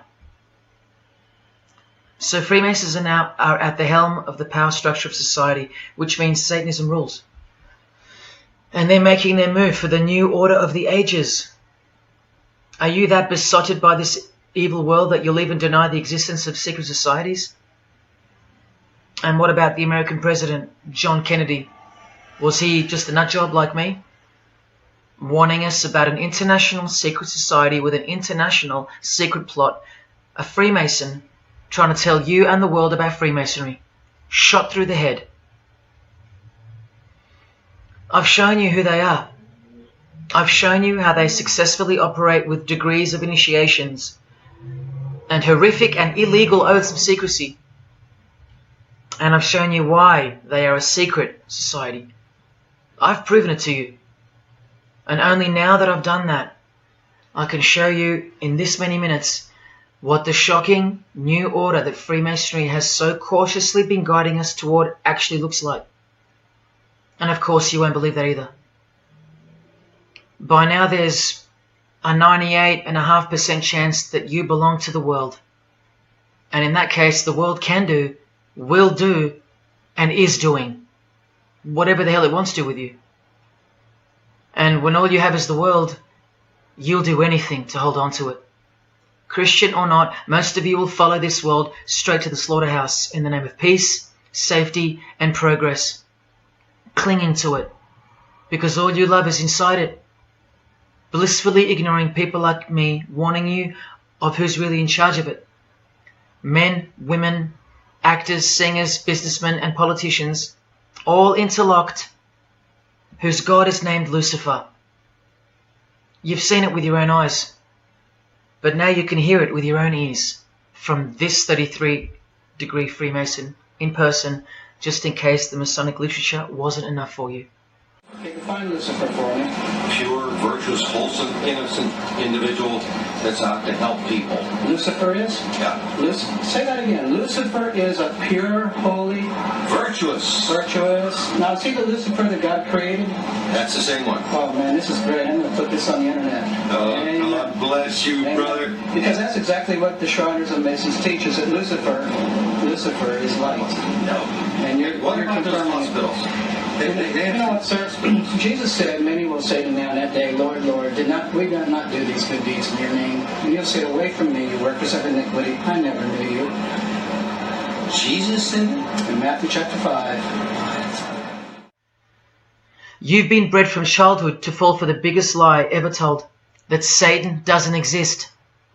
And if Satan doesn't exist, well then neither does Jesus. And while your heroes and idols know full well that they do exist. And when I say you've been bred from childhood, I mean just that. Walter Disney was a high-ranking Freemason. Here's a Masonic stamp dedicated to him, and his very exclusive Club 33, which stands for the 33 degrees of Freemasonry. And who's the god of the 33rd degree Freemason, Walt Disney? Or Walter hides the answer in plain sight, because that's what Freemasons do. Firstly, the God of Mr. Disney is wicked. See how they veil evil with a cloak of innocence? What does the word veil itself conceal? Secondly, Walter's God is horny, symbolized by the horned god of the witches. And we all know Walt Disney loves magic, which is witchcraft. So the depictions of sex are hidden in plain sight as well. Remember, lust produces life, not love. So lust is purity, lust is love for the high degree Freemason. And thirdly, he hides the number of his God's name in the open as well. No, that's not a 666 he's seeing interwoven in the design. That would be ridiculous, wouldn't it? Not even when they separate the sixes from the name, all three of them, and place them together for you like this, in plain sight. No, not even then will people see. Do you think things are any better 50 years later? Here's the eye of Lucifer in the Nickelodeon channel, and his lightning flash. Remember what they actually believe about Satan. From Freemason Helena Blavatsky's book, The Secret Doctrine, meaning the secret belief. Who is Satan? He is the angel who was proud enough to believe himself God, brave enough to buy his independence at the price of eternal suffering and torture, beautiful enough to have adored himself in full divine light, strong enough to still reign in darkness amidst agony. Helena Blavatsky is suggested as recommended reading by the Encyclopedia of Freemasonry right here. And the Grand Pontiff of Universal Freemasonry, speaking of Lucifer, Satan and the Devil on page 407, writes that to the initiate, the devil is the instrument of liberty or free will. That's who Lucifer is to them, okay? To show you how little you know of who you're dealing with and the extent of this religion's influence and power, not to mention their plans, let me jump ahead for a minute. Watch this. This is Lucius Trust. The Lucius Trust is a non-for-profit service organization incorporated in the United States in 1922, and their objective from Lucius Trust website, dedicated to the establishment of a new and better way of life for everyone in the world based on the fulfillment of the divine plan for humanity. The divine plan. A new way of life. Like a new world system. Like a new order. Now you want to see who they work for? The Lucius Trust has consultative status with the Economic and Social Council of the United Nations. The United Nations, the UN. They consult the United Nations of the world. They advise the United Nations of the world. Now look at this. The Lucius Trust's publishing company was founded in the early 1920s as Lucifer Publishing Company. The Lucius Trust says that the name was probably chosen to honor Lucifer. What on earth does a modern day consultant to the most powerful and progressive force engaged in uniting all nations under one banner, the UN, have to do with the fallen angel of the Holy Bible? The one that Jesus Christ told us would manifest on earth as a world ruler, to deceive the whole world into a new world system. Yes, that angel. Why on earth would they honor that angel? Well, that's easy. They were founded by Freemasons. Incorporated into the United States by Alice Bailey and her husband Foster. Well, here's a book written by Foster the Freemason, The Spirit of Freemasonry, published by Lucius Press, also known as Lucifer Publishing. And one last thing, if you dig a little, you'll find an article on their website, The Esoteric Meaning of Lucifer, on a modern company website with consultative powers to the United Nations of all things. Wow, I really hope you're seeing this.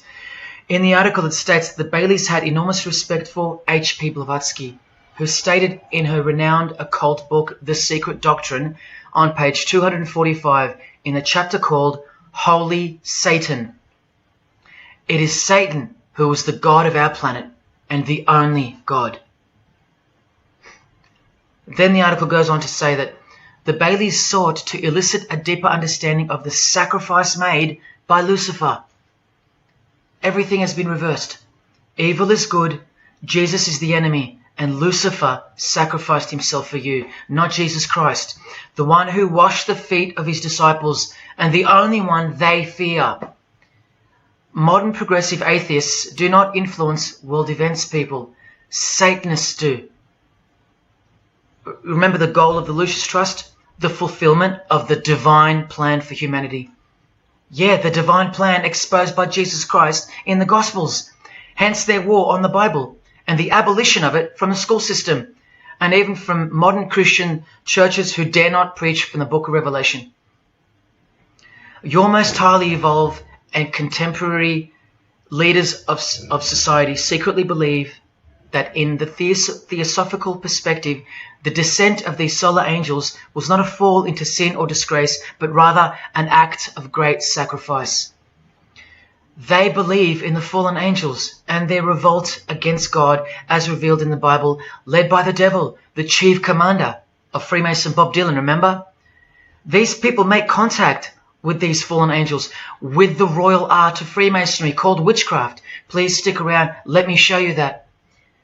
How many solar angels does the Bible say followed Lucifer out of this heavenly realm?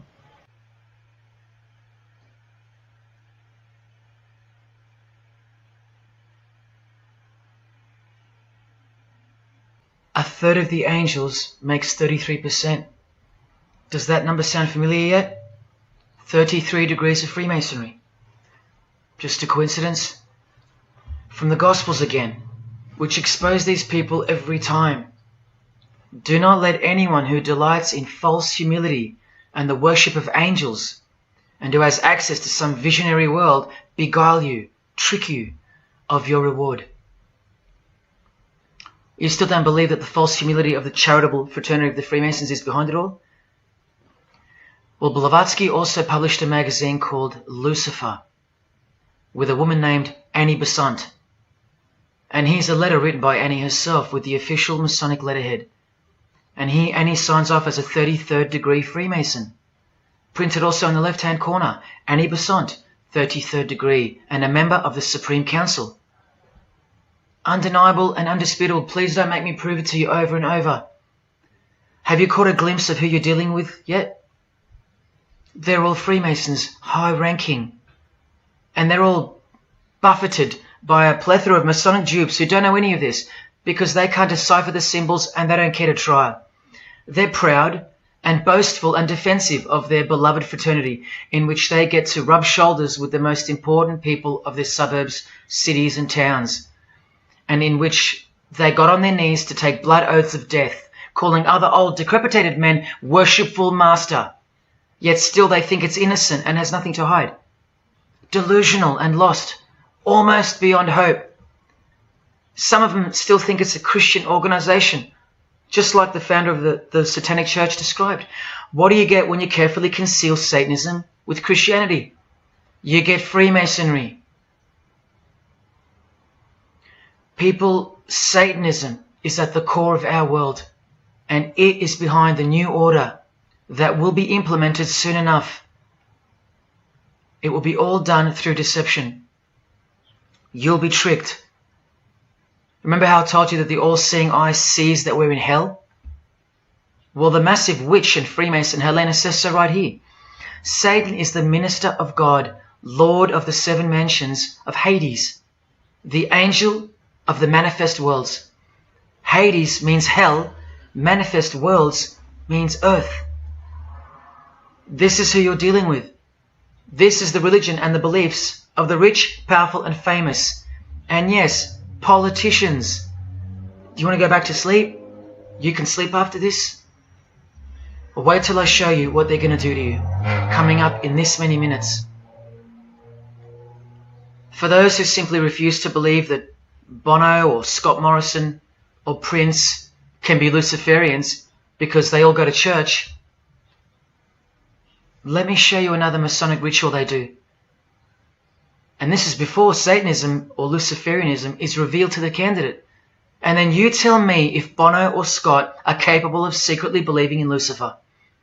It all starts here with the Masonic apron. Different kinds signifying different grades. Have you guessed what it's hiding yet? The genitals. Pretty obvious. Like everything else they hide, once you can see. The genitals are the true working tools of a Mason. Freemasonry is foundationally a sex cult, like Satanism, because it all starts with sex, doesn't it? Life itself starts with sex. So the mystical force of the true God of Freemasonry hides in the hidden part of the human body. That's the Holy of Holies, covered by the Masonic apron, the seat of God, the seat of Lucifer. See here with Satanist King Diamond's artwork? The eye is attached to the horn god, but look at where the eye starts, from the waist down. That's where the apron of a Mason begins. And the one eye of Freemasonry is also the one eye of the penis, where life generates and springs forth. See the openly hidden secret of the Masonic square and compass now? You're looking at the sex act. That's the female in missionary position, and that's the male mounting her. The sex act. And the eye in the middle, with these emanating rays, is the orgasm and the ejaculation of the penis. See life shooting forth. That's how they see the sun and the earth too. The sun is the visible penis of their true God, shooting forth life continually. The light itself is the mystical sperm of the God of this world. The sun and penis generate life, while the earth and female womb produce life. The letter G, when replacing the I in the middle of the square and compass, stands for generation, sexual generation. The practical aspect of Freemasonry and Satanism's religion is that of a sex cult. You see Rod Stewart telling you he's a Freemason? By displaying the hidden hand of Freemasonry, also known as the Master of the Second Veil, and look at his other hand, taking the Masonic apron's place for covering his penis, which is the Holy of Holies, the seat of God for the Mason.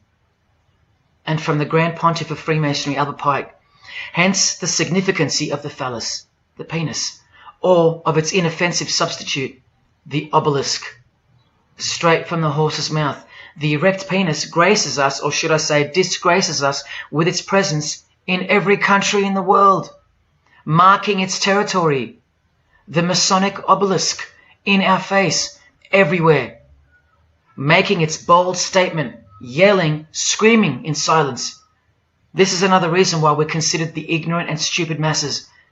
Another example of hidden in plain sight. And here's an erect penis on the front page of the female Freemasonry magazine, The Eastern Star. I once stood in front of this obelisk in Sydney, and I must have asked 30 people what they thought it was. Not a single one of them knew. To the Freemasons of the higher degrees, the whole universe is in fact one giant and continuous sex act. This is the structure of Freemasonry. You can take this path to the top or this path. And way up here, you have the Order of the Mystic Shrine. The Mystic Shrine is what's found behind the Masonic apron, because that's where life comes from. That's the Mystic Shrine. You have to be a 32nd degree Freemason to be asked to join the Order of the Mystic Shrine. And then, once you're inside, you can be invited to join this order, the Royal Order of Jesters. See, Freemasonry is like Russian dolls, and Satanism is at its center. Look at some of the pins and lapel designs for the Order of the Jesters. You can only join them unless you're at least a 32nd degree Freemason.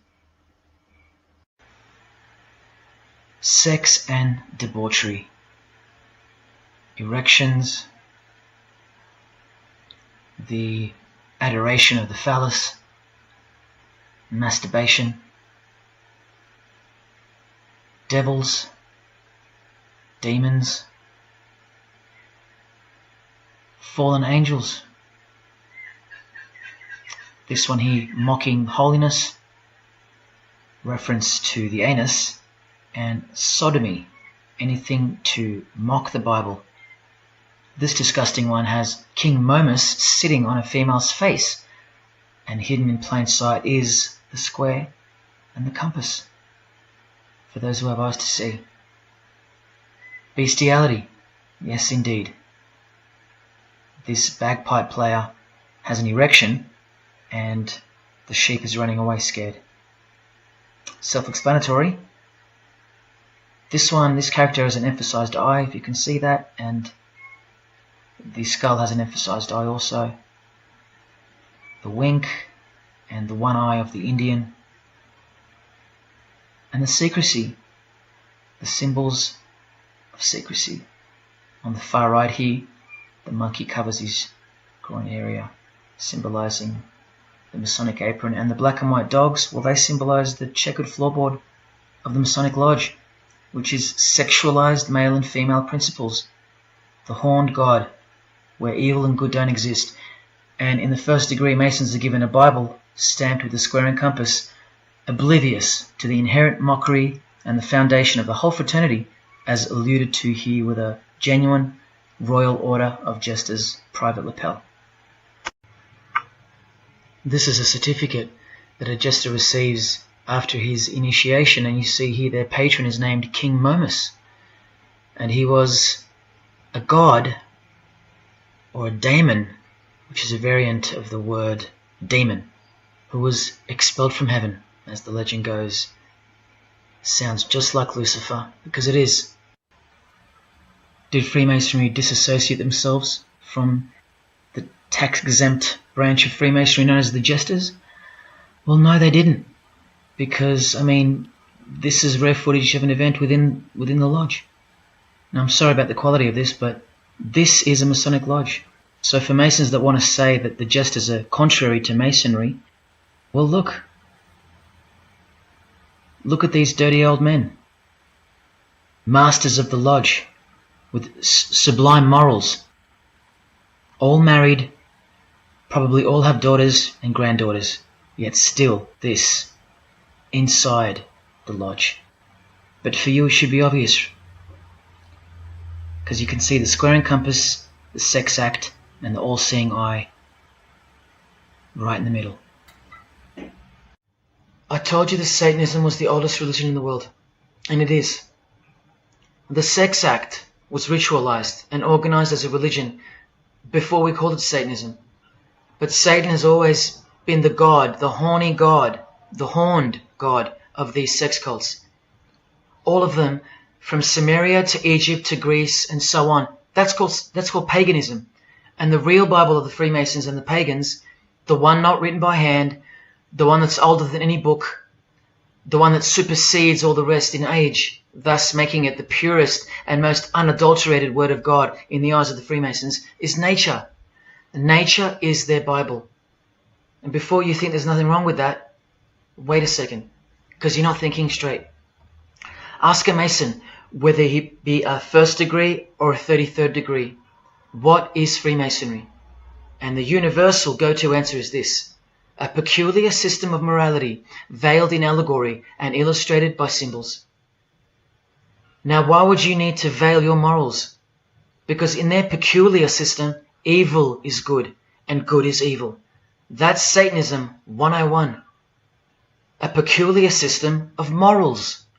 That should tell you something. That should tell you everything. Why would your morals need to be a secret? Because their deeds are in fact evil. Glorifying the laws of nature, where cruelty and self-obsession are virtuous characteristics. That's nature. Nature is as cruel as she is kind. The checkered floorboard, where everything is legal. It's Christianity that lives in reverse. The first shall be last. Love your enemies. The meek shall inherit the earth. These are unholy and unnatural concepts in the eyes of visible nature, the nature of Freemasonry, which is Satanism. What the Freemasons really mean by this morality veiled in allegory is that they're allowed to steal because nature allows it. They're allowed to kill because nature allows it. They're allowed to commit adultery because nature isn't monogamous. They're allowed to lie, indulge in all their God-given senses, especially sexual, because nature encourages it, as long as no one finds out, under oath.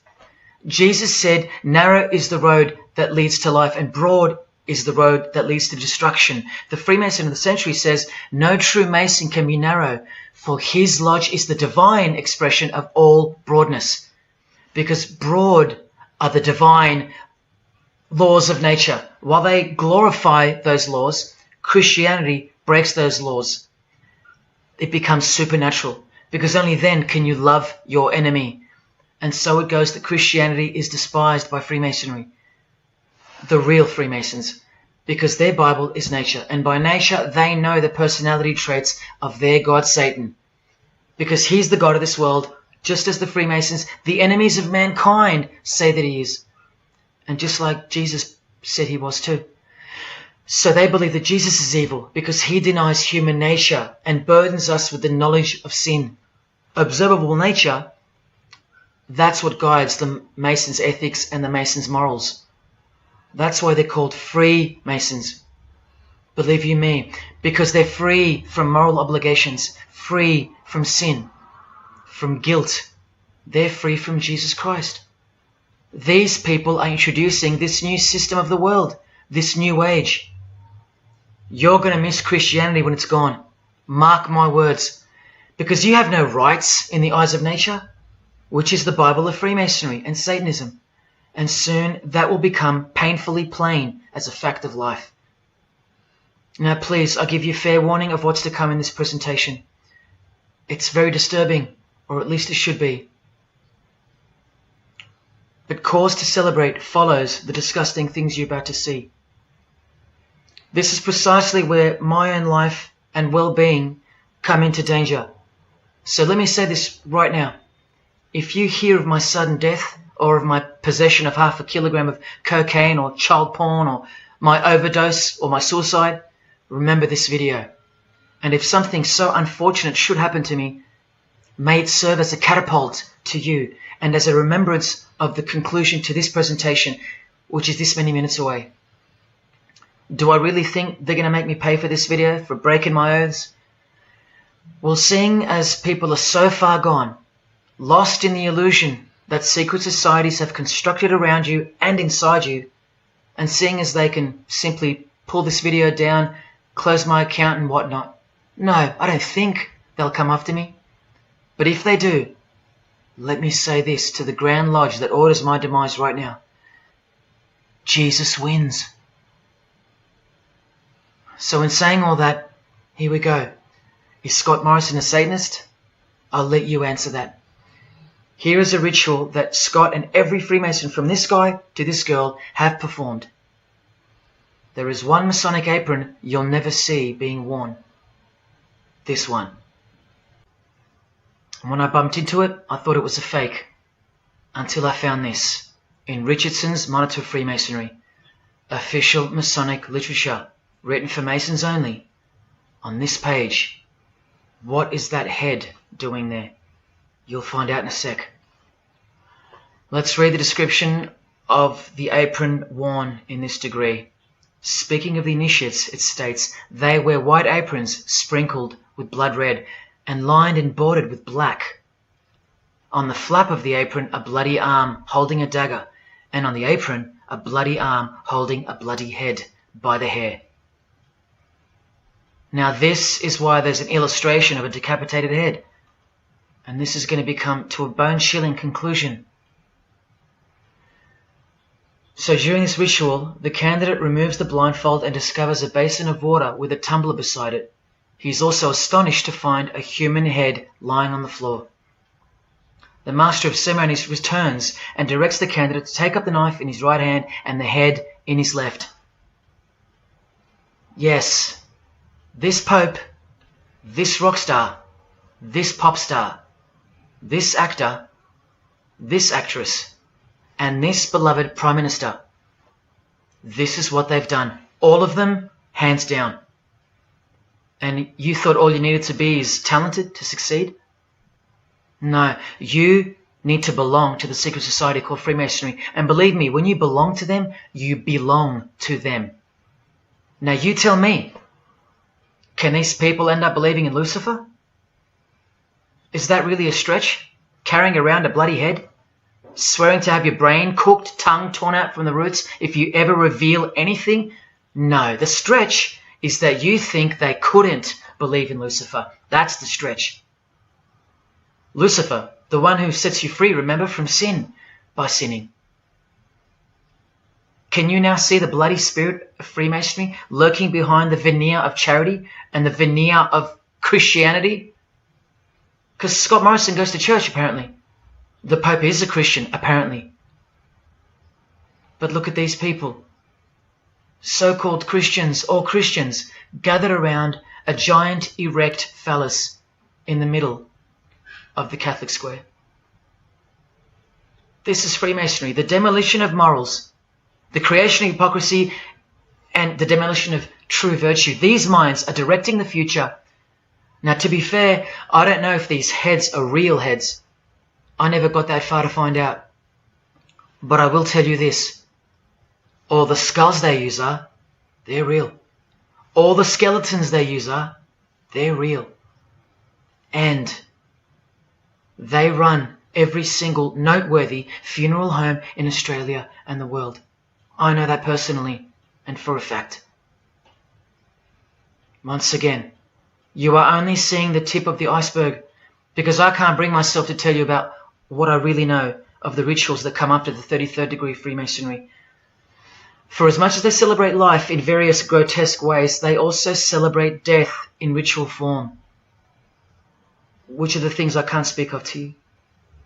They have to celebrate death in order to prove that they can see things through the all-seeing eye, the one that sees above evil and above good, the checkered floorboard where things kill each other to live, where life is cruel, where morals are broad.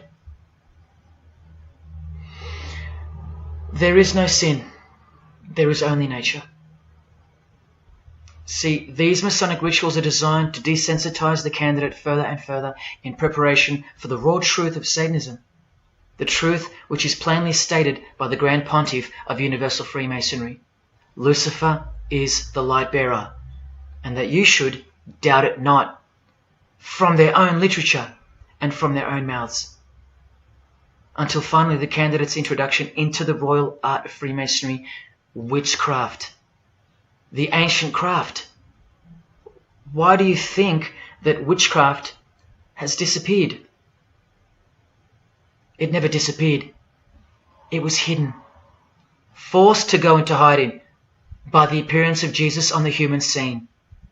Another reason why he's passionately hated, and soon him and his ways will be done away with in this new world, and so will your rights. You still don't believe me? You're still doubting all the evidence, like the Freemasons are counting on you to doubt. Well, remember from the Encyclopedia of American Religions, the continuing impact of speculative, modern Freemasonry provided fertile soil in which new magical orders could grow. Watch this 2-minute clip. I can vouch for every single thing you hear come from the former Masons' mouths. In the initiation in Freemasonry, we had to be recommended by another Mason. Well, in order to join witchcraft, you have to be first screened. You have to be recommended by somebody currently in witchcraft. Well, when I was initiated, I was blindfolded and bound by a rope, and on your bare chest was thrust the point of a spear. In witchcraft, we were initiated through a very involved ritual, initiation ceremony, wherein the candidate was led blindfolded, bound by a rope to the edge of the magic circle. And the rope is around your neck and you're led forward. And up front, at the eastern end of the building, is a person who's a worshipful master. And you kneel down before him as if he were a god. You were met by the high priest or high priestess at that time, usually with a sword to your chest. When I went to enter the lodge, a sharp object was put to my left breast. And I was warned that should I reveal any of the secrets of Freemasonry, to know what to expect. When you're presented before the high priest, a sword is held against your chest, and you actually take a blood oath, promising to remain faithful to the secrets of witchcraft.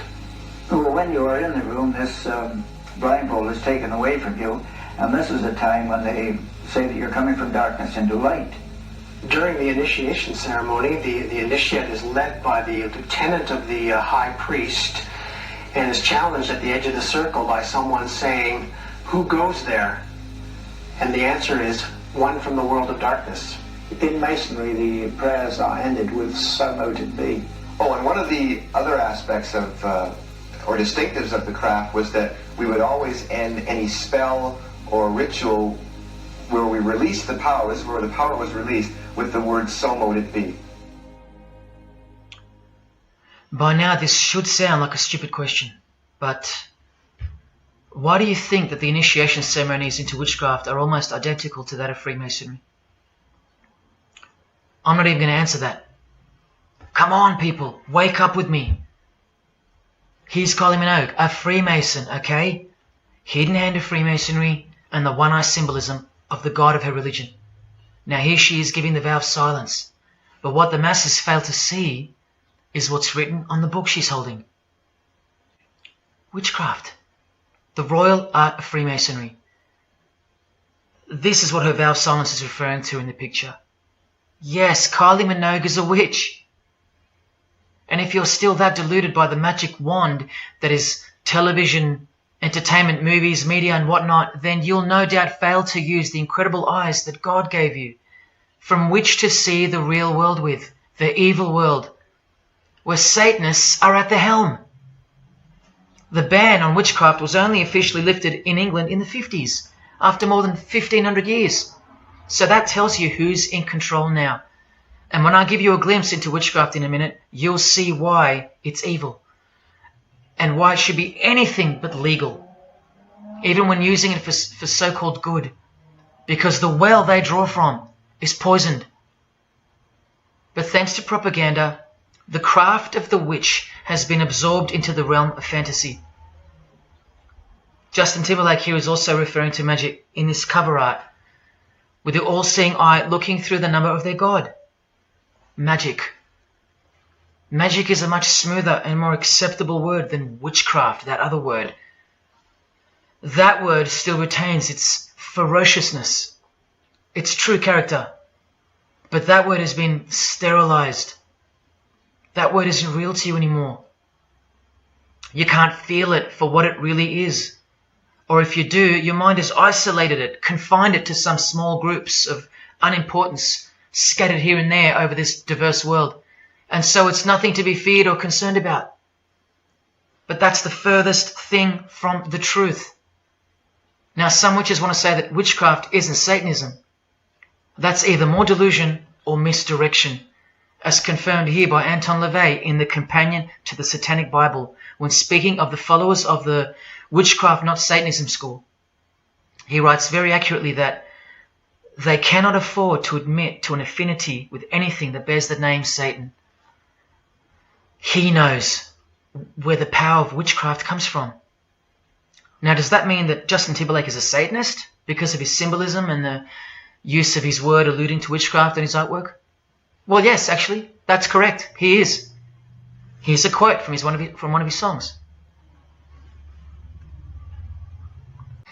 You want to see who else is in good company with these famous idols? Suzanne Atkins. Same sign, same religion, Satanism. Do they all have to admit it in the English language for you to believe me? Or can the symbols they use finally be enough for you? Look at what another legendary Freemason, Arthur E. Waite, states. Out of evil comes good. And the confusion of tongues gave rise to the ancient practice of Masons conversing without the use of speech. Out of evil comes good, so it's good to do evil.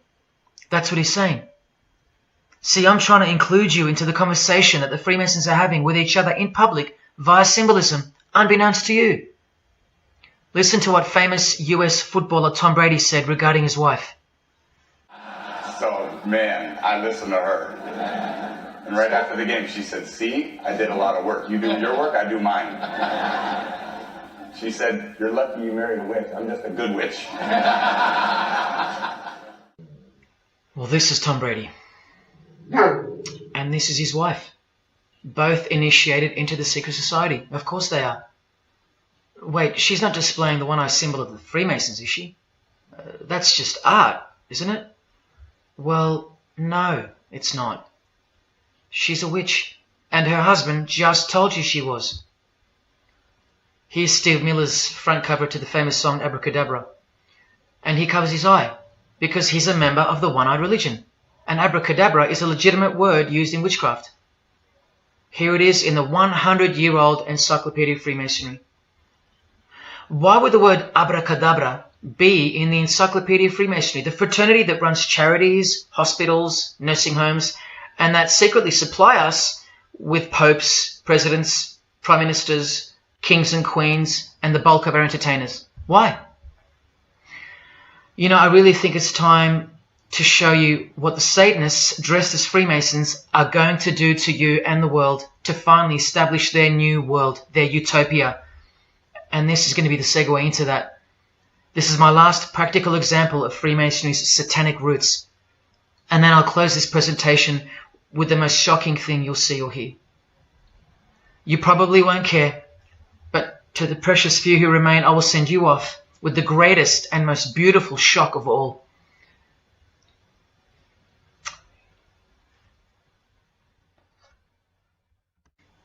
This is Jay-Z inside his Masonic Lodge. You can see the Masons in aprons in front of him. This is where Jay-Z takes his sick oaths of silence, kneels down in front of other men, and calls them Most Worshipful Master, an appalling title to give to a man on this planet. Jay-Z the Freemason writes songs like this. This one's called Lucifer. And in Empire State of Mind he writes, Jesus can't save you. Life starts when the church ends. Oh, but he can save you, Jay-Z. He can even wake you up just before you collide into a concrete wall doing 120 kilometers an hour. I should know. This is fellow member of the craft Alicia Keys, who sings on the track. Here she is, showing her allegiance and wearing the broken and bloody cross of Jesus Christ, the occult peace sign, pure hatred for Jesus. There is peace when your conscience has been killed, seared to sin, and you can indulge to anything. A false and temporary kind of peace, no doubt. Here's a shot of Jay-Z's clothing line, purely Masonic, The Craft. Well, this is the craft he's referring to. This is him with well-known witch Marina Abramovich, also showing her sign of allegiance to Freemasonry. Now here we go. Here's Jay-Z wearing a most revealing top and the dead giveaway that you need to see behind the curtain of Freemasonry. Do what thou wilt. Do whatever you want. That's the adopted motto of the most notorious Satanist of the 20th century, 33rd degree Freemason, Aleister Crowley. Here is his certificate of appointment, known as the 33rd degree inscription and the double-headed eagle of Freemasonry. And here, next to his name on the certificate, including the symbol for a Grand Commander of Freemasonry, as shown in their encyclopedia. But to really confirm that he's a Freemason, here he is doing the Masonic sign of the Master of the Second Veil. Now here's a legitimate letter from Aleister. Again, the addition of his inscription of the 33rd degree, and he signs off with a symbol of the past Commander of Freemasonry. What does he write beside it? Baphomet. This Baphomet. Now listen to this man to get a clearer picture of the truth behind the secret religion of the stars and the leaders of the world. Aleister is the founder of a Luciferian church called the Ordo Templi Orientis, and he named himself the Beast 666, straight from the Bible, depicting the number of wickedness in human form. In his what's called Libers writings, he says, "With my hawk's head, I peck at the eyes of Jesus as he hangs upon the cross." Do you see the hatred? You think they don't hate you too? Keep watching. And from the equinox, with the all-seeing eye of Freemasonry, this illustration. What does it mean? The writer himself explains. The picture is symbolic of the new eon, the new age. From the blasted stump of dogma hangs the hag with dyed and bloody hair, Christianity. There's a massive glimpse into the New World Order that's coming. Keep watching. And down here, do what thou wilt is the true nature. The true nature, remember? The broad morals. There is no such thing as evil. So do what you want. Can you see the Masonic future yet? Can you see the hidden hatred that pulses through its veins? If they believe in do what thou wilt, what do you think they will do to you? And what do you think they'll do in order to build this new world?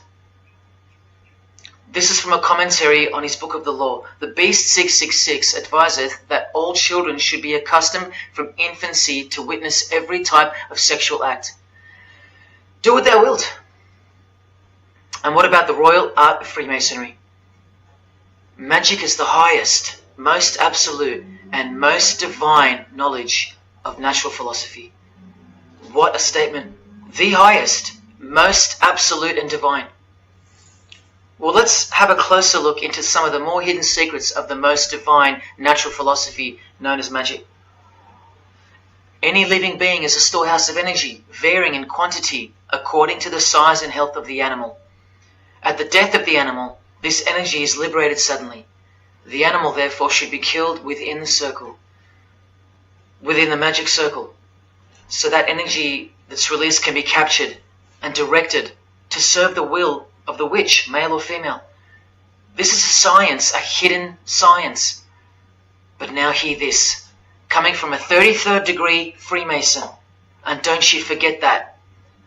For the highest spiritual working, one must accordingly choose that victim which contains the greatest and purest force, a male child of perfect innocence and high intelligence is the most suitable sacrifice.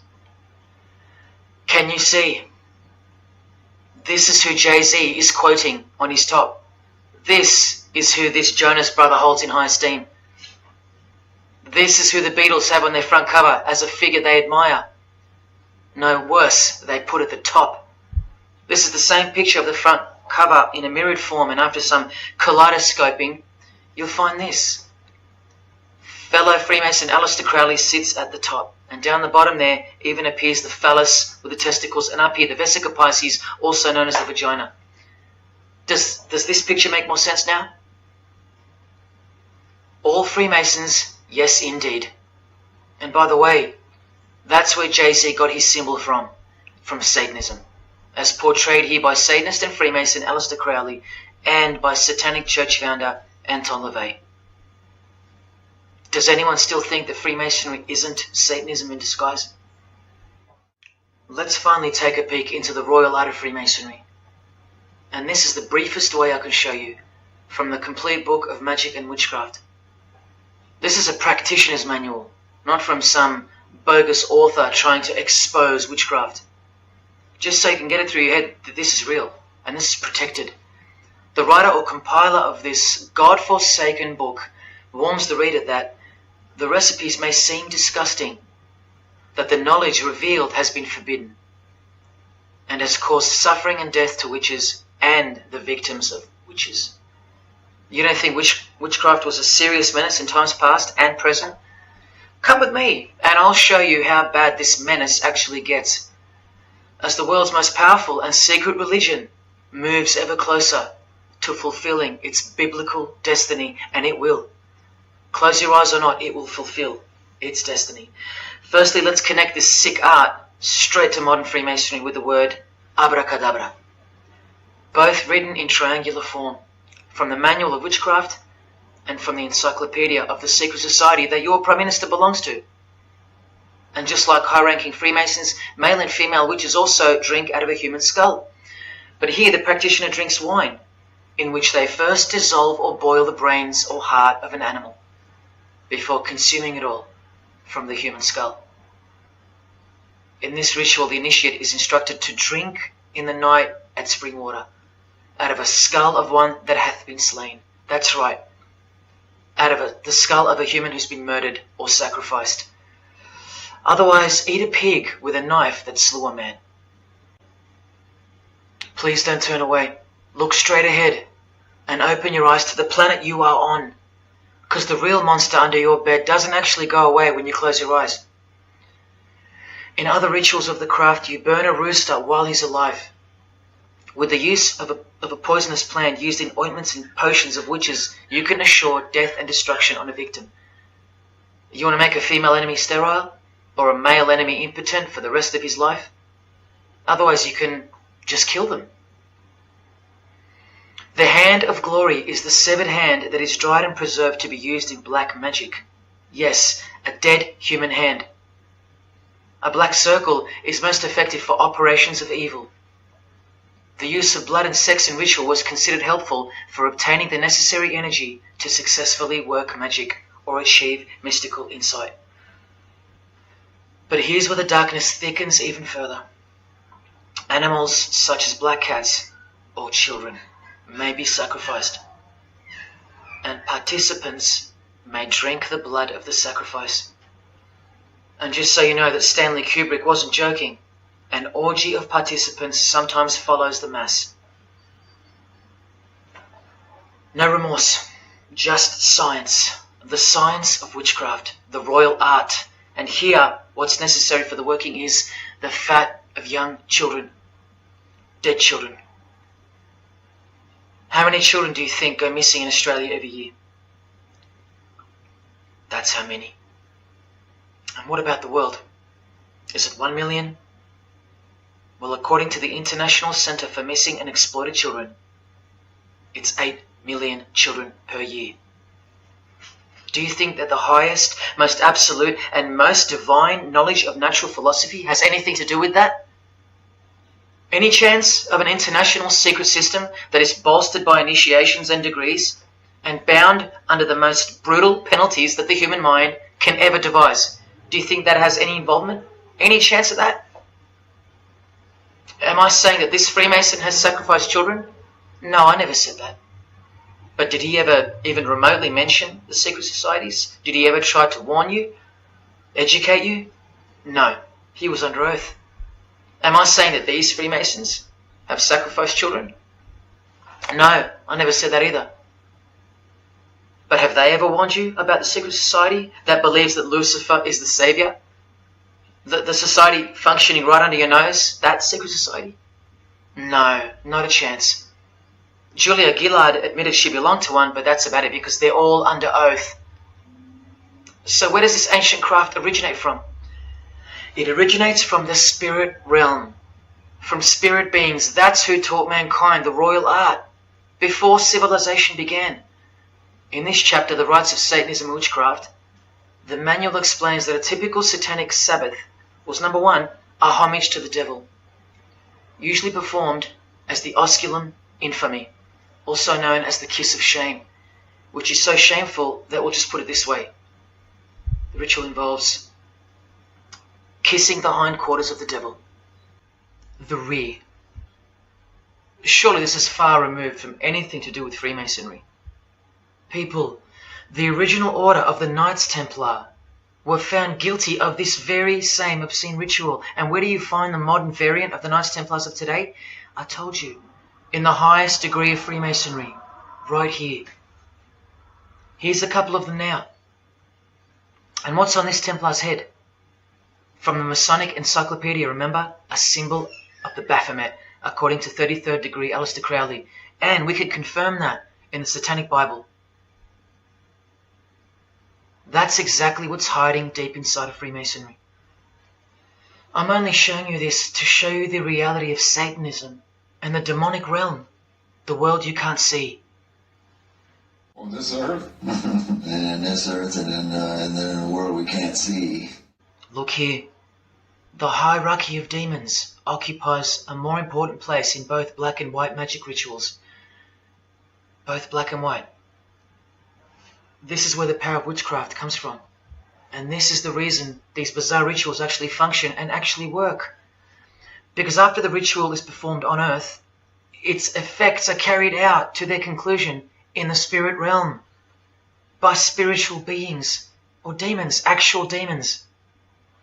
The reality that is hidden from you. Because if you found out that Satan was real, then that would have to make Jesus Christ real too. And he is the one they hate. And if Jesus Christ is real, that changes everything. And this is how much they hate him. The prayer that Jesus taught his disciples is performed backwards. The high priest is sometimes naked. A prostitute assists him, and a naked virgin, who may later be deflowered, is the altar. Everything that is sacred is defiled, and everything that is filthy is honored as pure. Because of their burning hatred of Jesus Christ, just as he's hated by the fallen angels that they worship. It gets worse when you hear what they use as a substitute for the bread that Jesus broke and told his disciples to eat in remembrance of him. A wafer which initiates me with this, this, and this. Or the name of Satan may be written upon it. And this isn't even witchcraft. This is just a ceremony announcing who they love and who they hate. So is Satan real? It continues to state in the hierarchy of demons at the very top, Satanakia, whose title is the Commander-in-Chief. What did Bob Dylan, the Freemason, call the one he made a bargain with? Should I ask who you made the bargain with? with the chief commander. Same title, Commander-in-Chief, Chief Commander. Are you following? But watch this. In case the darkness is getting a little too thick and encompassing for you, let's shine a little light. The true light that only the Gospels can supply. Speaking to us humans and revealing something about Satan, the Gospels state, you follow the spirit of the age in this world system as dominated by the commander of the spiritual powers of the air. Satan, the god of this world, the commander. You still think the Gospels are wrong or fake? See, Satanists know that the spirits also live in the air, just as the Gospels reveal. You can summon any of these demonic spirits by name if you possess the royal art.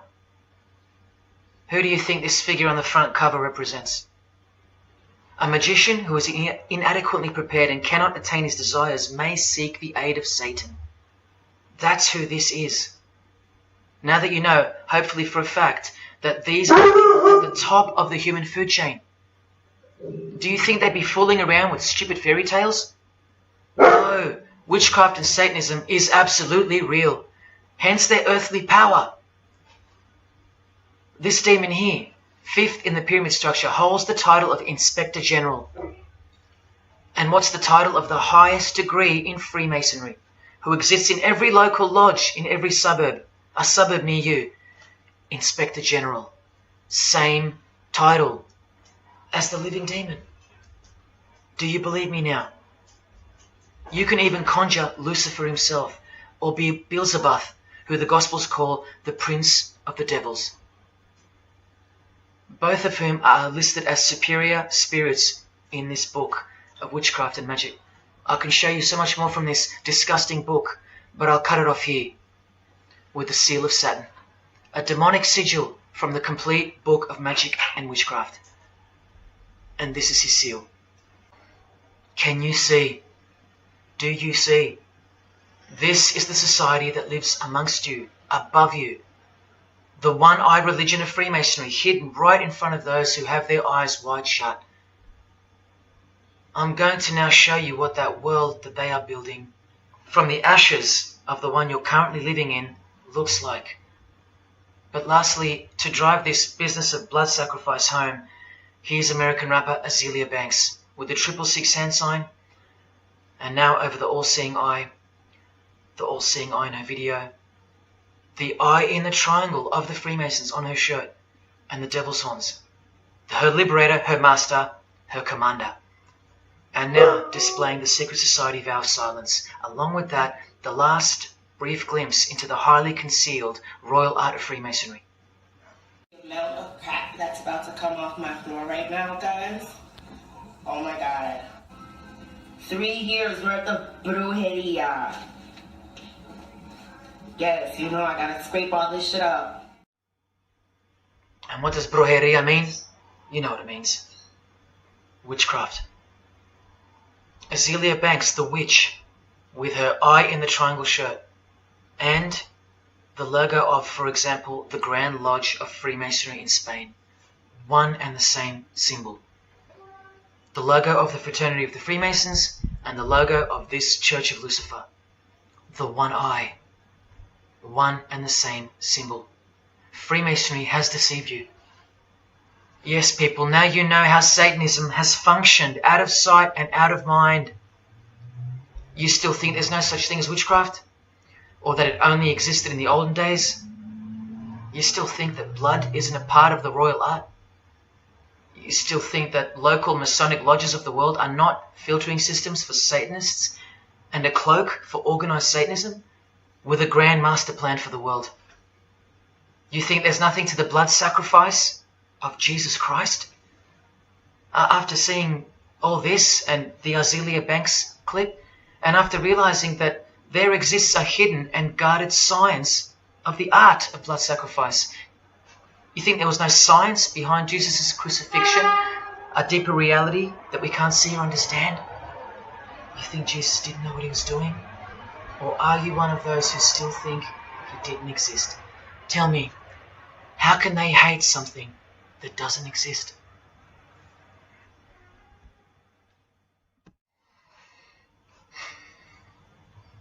If only you could hear from some other Freemasons who have the courage to break their oaths. But you won't. You won't.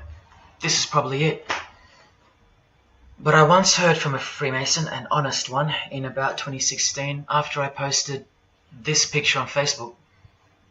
He knew the truth, just like you do now, or just like you should. And he wrote to me, and he said, by the time we are done, every church will be a brothel. Well, in case you think that that's impossible, this is a fashion show that was held in a church, a real church, and it was organized by high-ranking Freemasons, who you will see now to be Satanists. Designed to be a heart-wrenching mockery and a colossal sign of the times, this event. Just so you know, it's a Masonic production. Here's the inside of a lodge. See those twin pillars? Well, here they are. See the Masonic checkered floorboard? Well, there it is. See the Masonic square and compass? Well, there it is. And do you see the eye of Freemasonry? Yeah, there they are. The lower square in the square and compass has been disfigured so that as to not make it too obvious. But now that we've established that, here is the spirit of Freemasonry, as displayed through just a few of the models. This one wears the horns of the Baphomet, the horns of Satan, with his all-seeing eye in the background. More horns. This model wears the all-seeing eye, as does this one. And this disgusting thing with another huge all-seeing eye of Lucifer in the background. Then there's this, with a satanic pentagram on her face. And finally, this male model in a skirt with two satanic inverted crosses of Jesus Christ on his top in a church. Oh, the morbid victory of the Freemasons. Unstoppable. For now. When people like Lady Gaga cover one eye while wearing an inverted cross, and you don't see the connection of the one eye symbolism to Satanism, then your observational skills have been compromised. In the span of 2 days, I saw these ads in my local shopping centre. And that alone tells me that the satanic age is here, manifesting all around us, seemingly invisible, while you look straight ahead through the symbols. Just like the initiation process of the secret societies themselves, society at large must be incrementally introduced and seduced into further depravity and self-love. And haven't we been slowly but surely perverted over time, degree by degree, until we think that men dressing as women is beautiful and healthy, anal sex is a form of expressing love, the sick world of pornography is considered as liberating for women and men, and protected by free speech. In California, babies are allowed to be aborted after birth because it's a woman's choice. And that's not considered murder. A world where we should applaud young children like Desmond is amazing, cross-dressing while he dances for gay men at a gay bar on a podium because he's paving the way for the kids of the future. And we should get shamed, fined, and even jailed if we point out that this is sick, sinful, and dare call it evil, which is what it is. What spirit is behind Desmond is amazing? Oh yeah, an evil spirit, no doubt about it. You think Freemasonry and their peculiar morals aren't behind the decline of Christian morality and morality worldwide? It's all by design. The Masonic war on Jesus and the Christian social structure, generally undetected by human perceptions, and still people will write to me and comment on how absurd what I've said is. A cloud over the eyes of their heart. Well, I tell you this, there is no bigger axe that has ever been grinded than the one Freemasonry grinds. Because the appearance of Jesus Christ pretty much destroyed their religion, drove it underground, and they will have their revenge. Soon you're going to see it. We've all been initiated into the lowest levels of materialistic Satanism under the banner of secular humanism. I know blokes who think that life's great, mate. Life's terrific. Life's what you make it. Evil, Lucifer, Satan, these are just words that Christians invented to help them sleep better at night. There are no cults. There are no conspiracies. John F. Kennedy's speech about secret societies plotting against the world, that's not relevant anymore. That's history. There's no such thing as Satanism amongst civilized people. Oh, children, when darkness comes to your door, takes your wife, takes your health, your job, your home, your freedom, your children, then you call out, oh my God, this is evil. Why is this happening to me? Well, here comes the darkness. Here comes the evil. You want to know what the New World Order looks like? You want to know what the future holds? You want to know what horror is coming to our planet? As Jesus told us, for then there will be great distress, unequaled from the beginning of the world until now, and never to be equaled again. Ladies and gentlemen, welcome to the Masonic New World Order. These are the mysterious Georgia Guidestones, also known as the American Stonehenge. They are a set of granite monoliths which were constructed in 1980 and funded by an unknown and anonymous group and commissioned by a man using the pseudonym R.C. Christian. On a ledger beside the monument is written, "Let these be guidestones to an age of reason." Here we have a reference to a new age. With this, we get a clue as to the spirit behind the structure. The Age of Reason happens to be the title of a book by Thomas Paine. Now, you can colour him any which way you want to, but whichever way, one glaring colour shines through. Thomas was a hater of Christianity. That's the second clue to the spirit behind the Georgia Guidestones. The third is the fact that the Guidestones feature as what could be seen as a replacement to the Ten Commandments of the Christian God with the new Ten Commandments of the New Age. Because I will not steal, cheat, lie, kill, and so on. They're just, well, too narrow for the New Age, for the Age of Reason. Clearly designed to be a take on the biblical commandments, being 10 in number. They are all very vague indeed. But anyone can ascertain the horror that must first take place before this New Age can begin by looking at the first guideline. Because this one's not vague at all. Maintain humanity at under 500 million. That's right, a reduction of at least 7 billion human beings would be necessary for that. This thing cost the equivalent of $500,000 to build, and the street it's located on is named after it, so that tells you how much reach its creators had. Its presence alone is a disgrace and a declaration of execution to most living people alive today. But let's go on to the fourth clue, as to the spirit behind these monuments. the monuments outlining the Age of Reason. The name R.C. Christian, the so-called person who commissioned the building of these giant slabs, anyone who's versed in secret societies or is a high-ranking member themselves would instantly recognize the pseudonym as a reference to the secret society known as the Rosicrucians, which is just another secret society branch that exists under the umbrella of Freemasonry, which is an extension of all secret societies of the past and is now the mother of all of them. In this Masonic website, Worshipful Master Win Westcott urges the Freemasons to consider their status as Rosicrucians. The RC stands for Rosenkreuz. Christian Rosenkreuz is the mythical founder of the Rosicrucian order. And as impossible as it is for me to prove that Thomas Paine himself, the writer of Age of Reason, was a Freemason, he did also write this book, The Origin of Freemasonry. That is the spirit behind the Georgia Guidestones, the satanic spirit, and a straight off the bat view of this approaching new age. I told you, the whole system is about to change, and it's not going into the future, it's actually going back into the past. The old religion, that's what's taking everything over.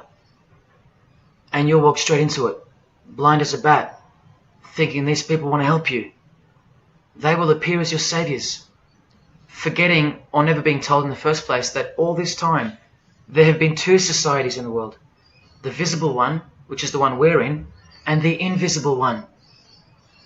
Remember that the invisible one considers you profane, vile, and vulgar. Why on earth would they want to keep you around? In a book I can't mention written by them, people are referred to as useless eaters. We've become excess inventory, redundant, and past our use-by date in their eyes. Think about this. According to a prediction by information technology and research advisory firm Gartner, 1/3 of jobs will be replaced by software, robots, and smart machines by 2025. That's 4 years away. Google engineering director Ray Kurzweil anticipates that robots will have reached human-level intelligence by 2029. And by 2050, 80% of all jobs will be eliminated by automation. What on earth are you and your family good for then? What do you think the secret society will do to the vile multitude then? The utopia is coming, but it ain't your utopia. You still think that by the measure of the minds of international Satanism, you should be kept around? This excess baggage that the bulk of society has become? No, no, no. The new age is dawning. And generally speaking, you're not invited. It'll just look like you are. Remember that Charles Darwin, the Freemason, is listed as an influential figure in the Satanic Church. So mass murder and mass death are natural and necessary themes in the name of evolution, an artificially induced evolution into this. Here's the same image in real life in Eilat, Israel, seemingly unrelated to the seal on the US dollar bill, right? But standing in glory with a Masonic square and compass, telling you exactly who owns this pyramidal symbol, complete with the one eye on top. Same symbol, same designers, worshipping the same God. You should be getting goosebumps by now. Is this a conspiracy led by international Freemasonry? Oh, you don't have to bet your life on it, because your life has already been placed as a bet on your behalf and without your knowledge, but with your permission, because all of the information is hidden in plain sight. In your face is where it's hidden. You're going to lose this battle unless you've been hidden in Jesus Christ, the only one who warned you that the new age is a trap and that it is the climax to this epic drama being played out on planet Earth. Now hang on, brace yourself, because I ain't going to let you down. This is a magazine called The New Age, but if you press rewind, you can find its source. Supreme Council of 33 Degree Freemasonry. This one stretches way back to 1922. See the twin pillars of Freemasonry? Look, this is 19th century Freemason and New Age pioneer Helena Blavatsky on the cover of this edition.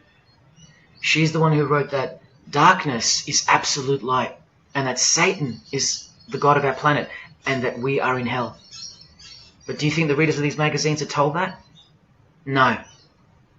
Darkness is sold as light. Satan is disguised, and it's him in the details.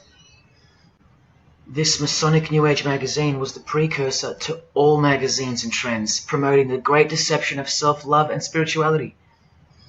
Meanwhile, you're feeding off the plate that Luciferians serve you. Look at how the Satanic Bible in 1966 reveals the reality behind the curtain. Evidence of a new Satanic age. A new age. The new Satanic age. All rigged and all propelled by Freemasonry. Satanism's magic cloak. After all, and I think you should have guessed by now that Anton Szandor LaVey, the founder of the Satanic Church, the one who vowed to help destroy Christianity, is himself a Freemason. I can't prove it to you, but I know it, because of not only his obvious fondness of the fraternity of the Freemasons and the mention of it in his Satanic Bible, and its vital role in the Satanic takeover, but also because of the symbols, specifically this one, generally called the Devil's Claw or the Lion's Paw. Freemason James de Rothschild displaying the Devil's Claw or the Lion's Paw. X-Factor's L.A. Reid showing the Devil's Horns next to fellow Freemason Avril Lavigne. The Secret Society sign for the Devil's Number, and displaying the Devil's Claw over and over. The better example is with New Age guru Annie Besant, co-writer of Lucifer magazine and 33rd Degree Freemason, also showing the Lion's Paw here and here. But the best example I have is with Aerosmith. Guitarist Joe Perry clearly displaying the sign of the Master of the Second Veil of the Freemasons, and right next to him, Steven Tyler, doing the Lion's Paw. Clearly both Freemasons, secretly showing their allegiance with symbols. And here's Anton LaVey displaying the same Masonic symbol. Yes, a Freemason founded the Satanic Church. Now that we know who's really behind the so-called New Age, listen to some of the confessions of the New Agers in their literature, once you scrape past all the talk of spirituality and love and rainbows.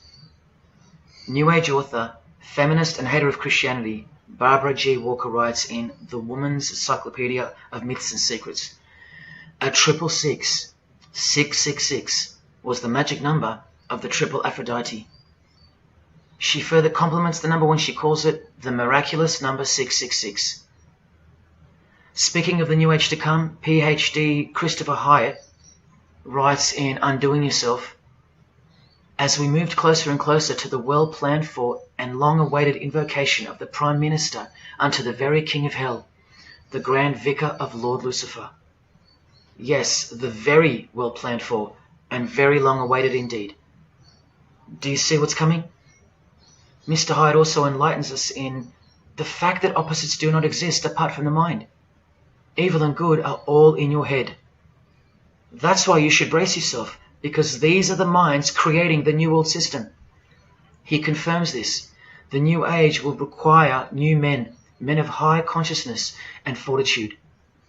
All of our present dogma models will crumble. He means the Christian and the Christian social structure will crumble. In the introduction to the book, another PhD, Robert Anton Wilson, tells you what the New Age really thinks of the Christian social structure, which you have more or less enjoyed your whole life, Christian or not. Christianity and democracy have been among the worst disasters to ever befall the human race. I told you, atheists, you're going to miss Christianity when it's gone. Here's a picture of Robert with the Masonic eye in the triangle on the wall behind him. Remember where the term New Age came from. So once again, do you think that the new system, the New Age, is going to be democratic, a system that respects you or gives a damn about what you think once it's in place? Let me answer it this way. Christopher Hyatt quotes from one of his literary heroes and famed philosopher, Friedrich Nietzsche, who said, "What is more harmful than any vice? active sympathy for the ill-constituted and weak. Christianity. So to be a Christian and to actively have sympathy for the weak, that's the worst vice. That's backward and evil. So the answer's no. This is what I'm warning you about. And look, Frederick's work has exerted a profound influence on modern history. That's from Wikipedia. You know what else Frederick said? You probably won't find this on Wikipedia. The domestic animal, the herd animal, the sick animal man. That's the Christian. And what book of Friedrich Nietzsche were these quotes pulled from? The Antichrist. Nietzsche also wrote Beyond Good and Evil. That's how the all-seeing eye sees things, remember? So does Christopher Hyatt mention mass murder and depopulation in his book? Sure, here you go. Those who would survive can do so only by grasping the vision of what lies ahead. The new wave that will carry them into an interesting future. Yeah, where the vicar of Lucifer is God and Prime Minister. He openly admits the identity of this man. This Antichrist that most of you still think is a fairy tale figure from a fairy tale book. Jesus calls him the man of sin whose number is 666.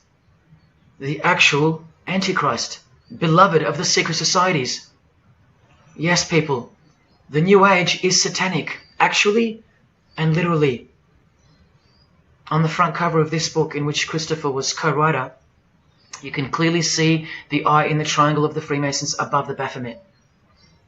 Christopher admits in another book that both satanic cults and Christian fundamentalists are closer to seeing the truth than most normal people. Yes, indeed, how true that is. In Coming World Changes, Harriet and Homer Curtis speak of a prophecy they received from a mysterious spirit titled King of the World. Now, I wonder who that could be. Think not that any country in this broad world can escape.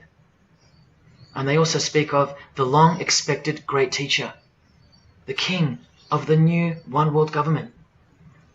The victors will remain as the seed of the new race to people the new land, for the new sixth great race.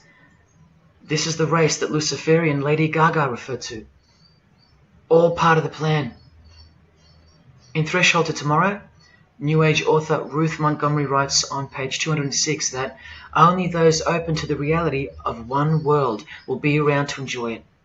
Sounds like another vague suggestion for mass murder. Vera Elder Stanley's book title implies much the same thing. Initiation of the world. That's right. It's coming. You think Vera hasn't been initiated into the secret one-eyed religion? What else has she authored? How about The Finding of the Third Eye, the all-seeing eye? New Age author John Randolph Price writes in The Planetary Commission, in question and answer form, how do you define the Antichrist? The answer is pretty amazing. Any individual or group who denies the divinity of man as exemplified by Jesus Christ, the higher self of each individual, which Jesus Christ never exemplified because he is God. If you deny that mere men and women are divine gods, you are unfit for the glorious New Age kingdom. And you are the definition of Antichrist.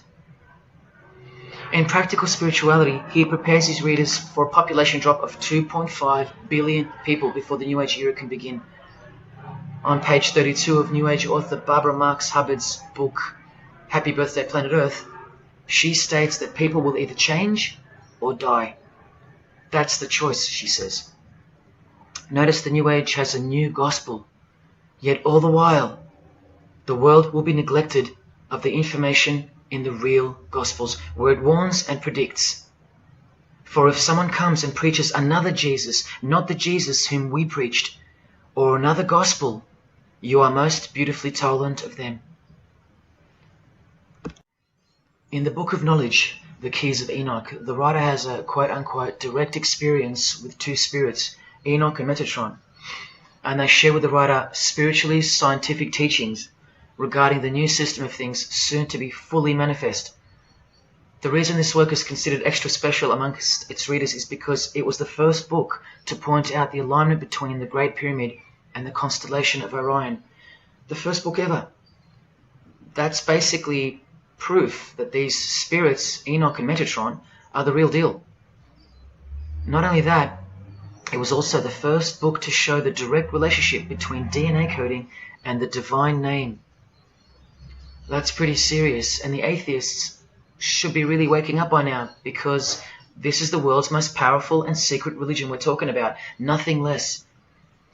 The writer was told that those who govern the earth are those who have fallen from the heavens.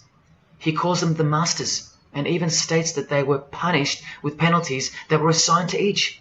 These are the fallen angels of the Bible, people. These are the masters of the Masonic New Age, as proven here in one of the illustrations from the book. Same symbology. This worldwide catastrophe that is coming will bring about a complete reorganization of Earth's life system. And like all high-grade initiates of the secret societies, every attempt is made to bring positivity to the number of the Vicar of Lucifer. I was given instruction to use the specific light harmonics 666, 999, and 12-12-12. The spirits further inform the writer of the Keys of Enoch that the pattern 666 is used to identify you with respect to the Earth's vibration. The number of the beast of the Book of Revelation of Jesus Christ is not only being glorified, it's manifesting in the world. And from another illustration from the book, once again, the same image we see being used over and over with the eye on top of the pyramid. This is the secret religion that encompasses us and has been influencing us for decades upon decades. 2 to 3 centuries, in fact. Just like the Gospels explain, this is an absolute counterfeit of the truth. Christ is mentioned everywhere, but not Jesus Christ. No, this is the Antichrist spirit, who will eventually manifest and appear to the world as one man. Doesn't sound so mythical anymore when you see that the enemies of Jesus Christ and those behind the New World System, they use biblical terms. And Christ, to depict the antithesis, the anti of the real Christ, their Saviour. And these spirits from the world we can't see are the ones who taught mankind the sick art of witchcraft. Look at who supplies this book online, sacredmagic.com. You know what magic really is and what it really entails now. So once again, you can see the connection, the relationship. If you still think that this phrase, New World Order, is a conspiracy theory, you're suffering from a medical condition. On the Lucis Trust website, the consultants to the European Union, you find the statement that the New World servers are occupied with the task of inaugurating the New World Order. In the same article, this shocking admission is made. 2/3 of humanity will stand upon the path at the close of this age, and with that, 1/3 will die, or to put it surreptitiously, will be held over for later unfoldment. That's the Lucis Trust. The word Lucis being the replacement for the word Lucifer, who works hand in hand with the EU, the European Union, stating that 2.5 billion human beings are planned to be killed off. All predicted by Jesus, and only Jesus. And if you still think I'm joking or misleading you about what these people are and what they plan to do, here's a book written by the founder of the Lucis Trust, the Freemason Alice Bailey, Education in the New Age, where she, educates you about mass population reduction. When a form proves inadequate or too diseased or too crippled for the expression of that purpose, it is, from the point of view of the hierarchy, no disaster when that form has to go. Death is not a disaster to be feared. The work of the destroyer is not really cruel or undesirable. Do you see? Did you hear that? Through the all-seeing eye of Lucifer, the destroyer, for the purpose of the new world, death and mass murder isn't evil, it's good. And Alice Bailey in The Labours of Hercules also tries to re-educate us and protect that God-forsaken number, predicted in the Gospels to be associated with evil. The number of the physical plane activity is called the number of the beast. This idea seems to have a horrible fascination with many, but what it really means is that Virgo is the symbol of triplicity. 6 on the physical plane, 6 on the emotional plane, and 6 on the mental plane. not 666 at all. And one more time, from the consultants to the European Union, from their website Lucis Trust, to prove to you that these people are all working toward and waiting for the world leader. The coming of the Avatar and the advent of the coming one are the keynotes of the prevalent expectancy.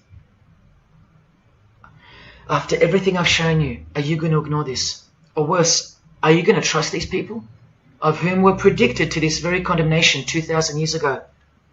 Right down to a one-world system, depopulation, and to the man who will carry the number 666, and with it implement a new system in which you won't be able to buy or sell unless you receive a mark in your hand or forehead. And what's just been announced by Business Insider? Cashless society. Due to this, by 2024. This is the manufactured trend for the world. And you better believe it's fulfilling biblical prophecy. You know that book that's been ripped out of schools and hysterically discredited? Why do you think there's a single eye displayed on all the covers of George Orwell's dystopian novel 1984? It's because the one-eye religion is the one in permanent control, where democracy and Christianity have been utterly extinguished and the remaining population live in a whole new level of permanent communism. It is well known that George Orwell himself had ties with the Fabian Society, which is a secret society complete with degrees of initiation. Tucked away neatly somewhere under the wing of Freemasonry, the Fabian Society's logo used to be this: a wolf in sheep's clothing, which is exactly what Freemasonry is. And it was a metaphor for gradually advancing socialism. And socialism is communism for slow learners. This level of denial on our part has been brought on by mass propaganda, because everything has been weaponized to work against you and God's truth. Education, entertainment, and economics. You're a slave to each one. And Freemasonry is the slave master. Listen to the Grand Pontiff of Universal Freemasonry tell you about it in Morals and Dogma. The blind force of the people is a force that must be economized and also managed as the blind force of steam. You are just blind energy to them, made to be enslaved. This force must have a brain. Who do you think the brain is? Freemasonry is the brain, obviously. And he's saying that we're just the body parts that move to its will. Look, these are some pictures I took of the local obelisk in my town. An erect phallus hidden in plain sight.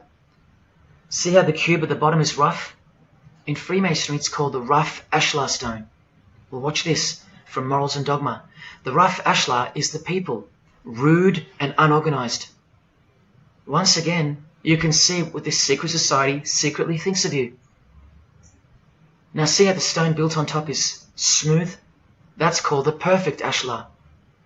The perfect ashlar is the state, the rulers. Yeah, the one-eye sex cult of Freemasonry, which hides its master, Satanism. Now, where is this brain taking us? Remember, this guy is the general who fought against the United States forces to uphold the institution of slavery. And the Grand Pontiff of Universal Freemasonry, who calls you the vulgar herd and the ignorant multitude, and admits that, yes, unbelievably so, Lucifer is the light bearer. This is the highest authority in Freemasonry, the secret religion of all our leaders and idols. Believe it. Now listen to this. The papacy and rival monarchies, all that will become the heritage of the temple, meaning the temple of Freemasonry. The world will soon come to us for its sovereigns and pontiffs. We shall constitute the equilibrium of the universe and be rulers over the masters of the world. They're gonna own it all. And it's true, the papacy and the monarchy have fallen into their hands. All Freemasons now. This is a 150-year-old book, so you can see how far ahead they plan, while we stay ignorant.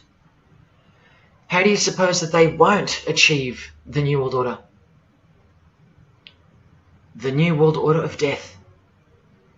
Of combined and systematic movement and effort, the great revolution prepared for by the ages will begin to march.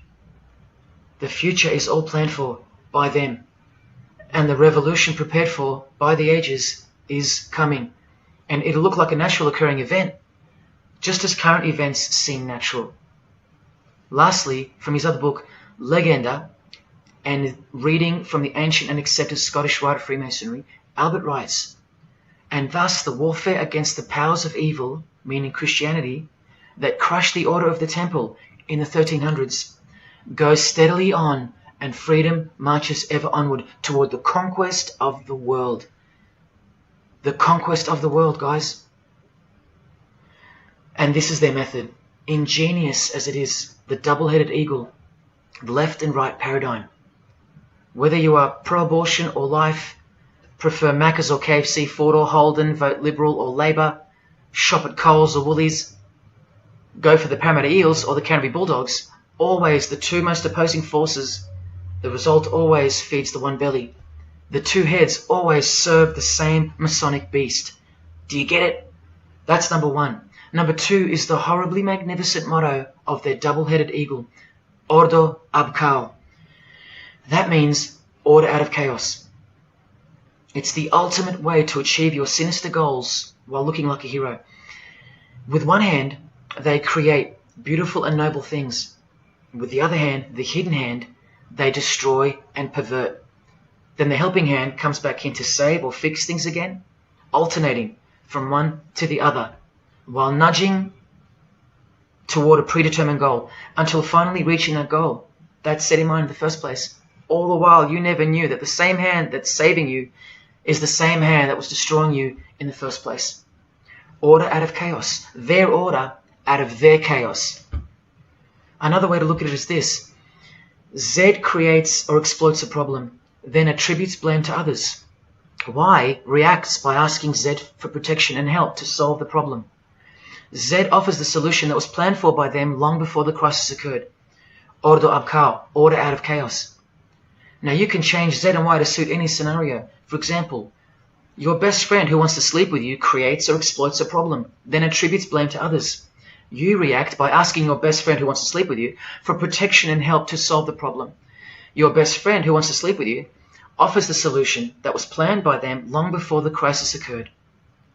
Each time your best friend gets closer and closer to you until eventually they're in your bed.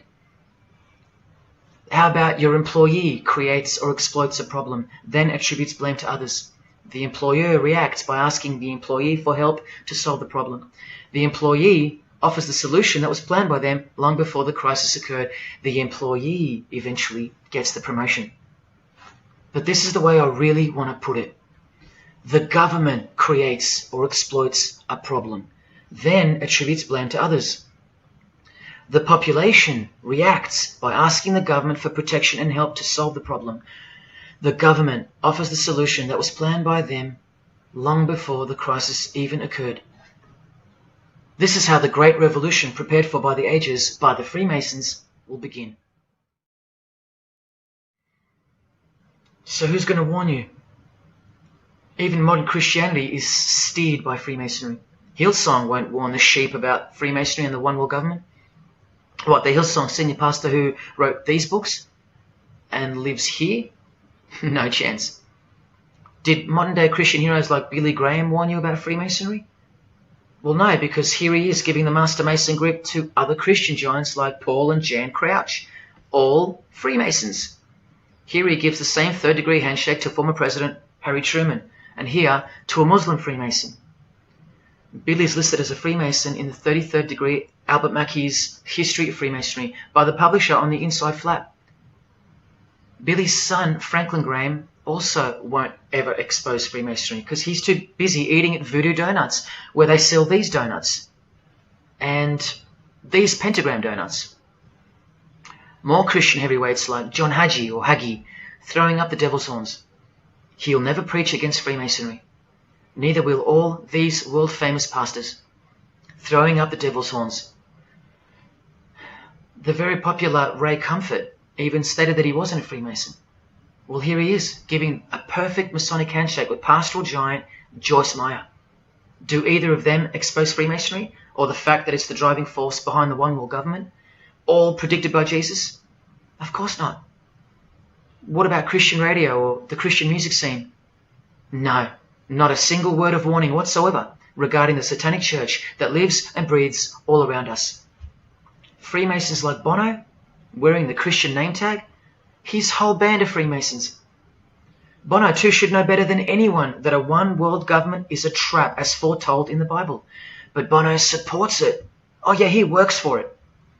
Just like the Masonic Pope does.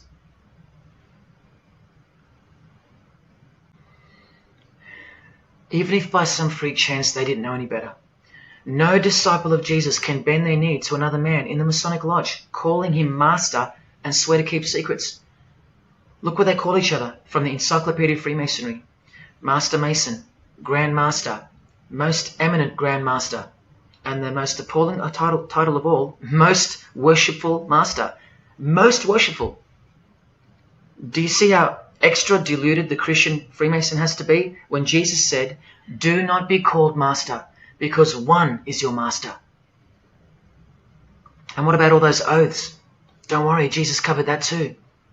What I tell you is this: do not put yourself under oath at all, but let your yes mean yes and your no mean no. How's that for an idea? But the Freemasons' yes means no, because they all swear to lie and conceal from the first degree initiation all the way through. What is whispered in your ear, proclaim it from the rooftops. That's Jesus. You see the contrast?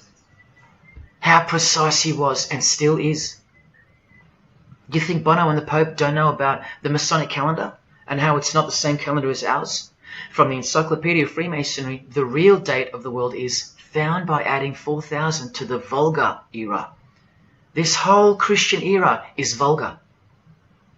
So the year in the Masonic world is actually 6021. And this abbreviation is in French, the Vulgar era, beginning since the year of the Lord, since the year of Jesus Christ.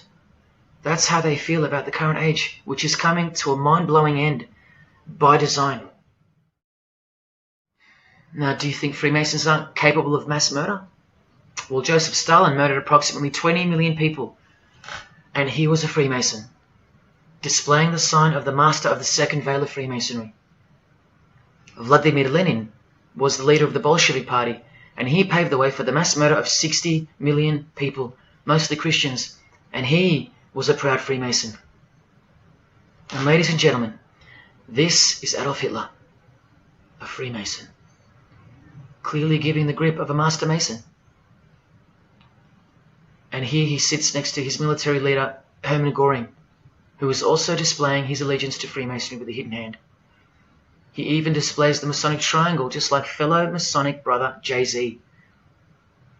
The mind of Hitler surrounds you now. It just hasn't pounced yet. The mind of Hitler isn't isolated to some portion of the world anymore. It now encompasses you. Hitler is everywhere. Far more clever than you can imagine. Evolved and sleeping in your bed. It's easy to say that's impossible. Once upon a time, 70 million Germans adored him. Once upon a time, Hitler was named Man of the Year by Time magazine. You've been fooled by the satanic machine. Please don't try to get inside to the mind of Freemasonry. It's like trying to understand Satan himself. You can't, and you don't want to. Freemasons will make friends with their most hated enemies. They will cross-dress their morals to move closer to their goal. They'll make the English language void of any meaning by turning everything inside out and upside down to camouflage its objectives. They will simultaneously create charities along with the greatest machines to ever destroy the hearts of men, like pornography. They will sell their souls to gain the world. They are a dichotomy, a paradox, a lie that loves to speak the truth and a truth that loves to lie. They are a snake eating their own tail, consuming what they produce. Freemasonry is hell dressed as heaven, death dressed as life. Its God is an angel of darkness dressed as an angel of light, and 90% of its membership is a shield, lost in its symbolism. Freemasonry has become the ally and the opposition. Who are the biggest voices on so-called climate change in recent years? Which is more order out of chaos? Al Gore, a Freemason, and Greta Thunberg. From a Jesus-hating, secret society family. Freemason and former Russian President Mikhail Gorbachev said this in 1996. Yes, the whole world is under the control of the evil one, like the Gospels say. Freemasonry controls the opposition, with the most popular conspiracy theorists, Alex Jones and David Icke, both banned, yet both secretly Freemasons, who will lead you in every direction except into the arms of the ultimate power of the Gospels. Every noteworthy religion is comfortably caught in the Masonic net, because they all stem from a lie. Here's the Dalai Lama with a bunch of Freemasons. He just loves hanging out with famous people. Here he's throwing up the devil's horns with Freemason Gene Simmons. But there's no way the Dalai Lama can be a Freemason, right? Well, here he is displaying the hidden hand of the Freemasons next to George W. Bush, a fellow brother. That's right, the Dalai Lama is a Freemason, under an oath of silence and sworn to secrecy. Are you going to wake up now? Here he is with his students in his temple. And what's behind him? This symbol. Can you see? The pyramid with the emanating eye on top, symbolized by a sun, which you know now is the phallus of the god of this world, shooting forth his generative light, his mystical sperm that gives life, and whose one eye transcends good and evil, both of which are just illusions of the mind. Understanding this comes by initiations, and yes, tantric initiations are used in Tibetan Buddhism. Gerald York was the Dalai Lama's emissary, his personal representative to the West, and he was personal friends with 33rd degree Freemason and Satanist Aleister Crowley, who wrote 20 essays named Aleister Crowley, The Golden Dawn, and Buddhism. And he also served as a consultant to the movie Lucifer Rising, the Dalai Lama's representative. See how the eye can also be represented by the sun, caught behind the moon in this movie poster.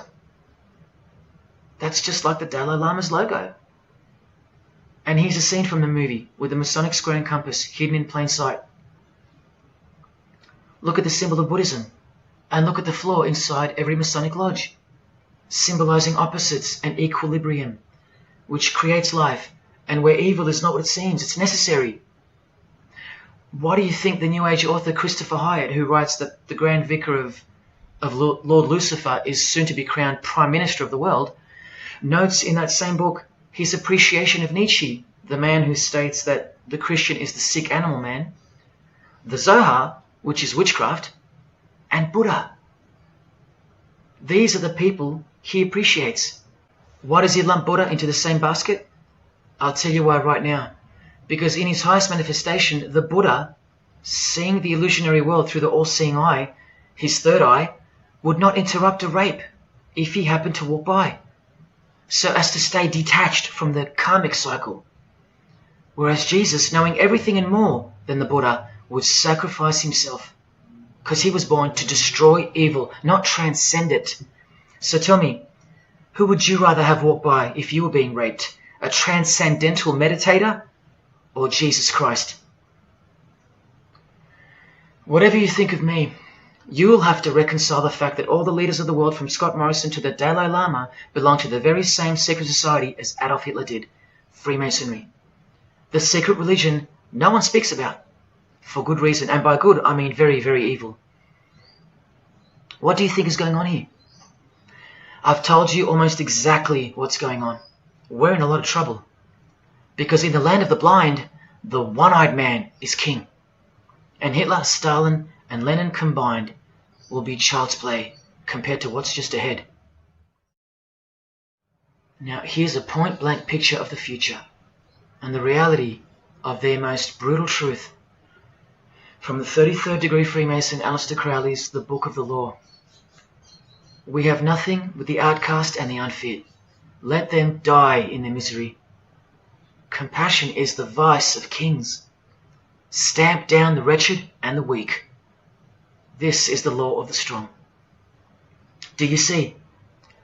Can you see the future yet? Now please pay attention from his other book, Magic in Theory and Practice. This is what all the degrees of initiation are for. And this is what it takes for them to create the New World Order. He speaks of the initiation in the true order of the Rosy Cross. Rosy Cross being another name for the order of the Rosicrucians. Remember the guys that built this? Now this is a 33rd degree Freemason speaking.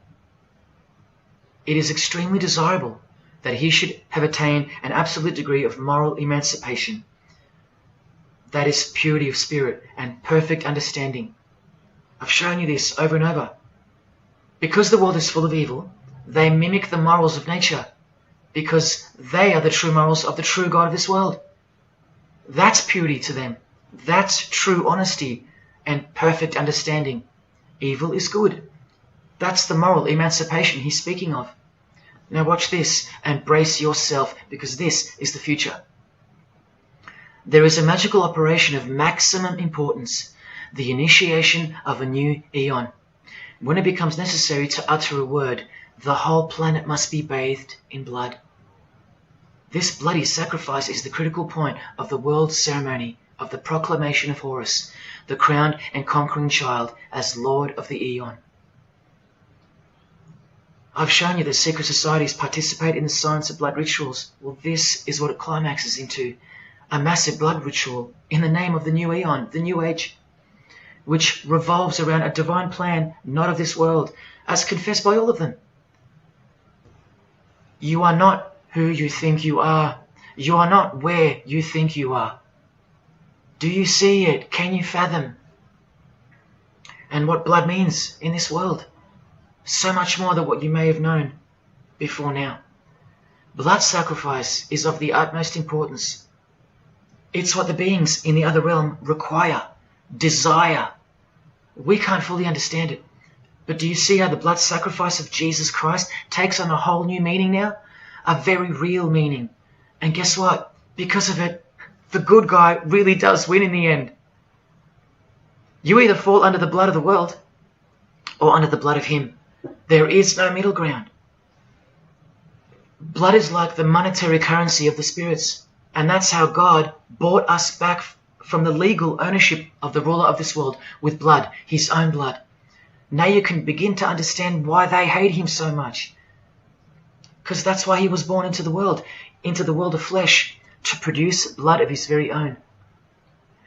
Not by means of perishable things were you set free once and for all, by the payment of ransom money, but by costly blood, by the one who was visibly manifested at the closing years of the times, for your sake.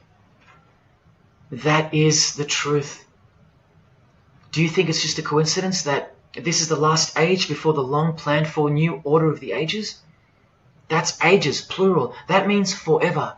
That's the plan. That's why the Gospels say that he was visibly manifested at the closing years of the times, at the end of this last age. In the book 1984, George Orwell told us, if you want a vision of the future, imagine a boot stamping on a human face forever. I've shown you that this so-called new age is in actuality a new satanic age. And it's not really new at all. It's very old indeed, it's ancient. But like I said, its progress was derailed by the appearance of Jesus on the human scene.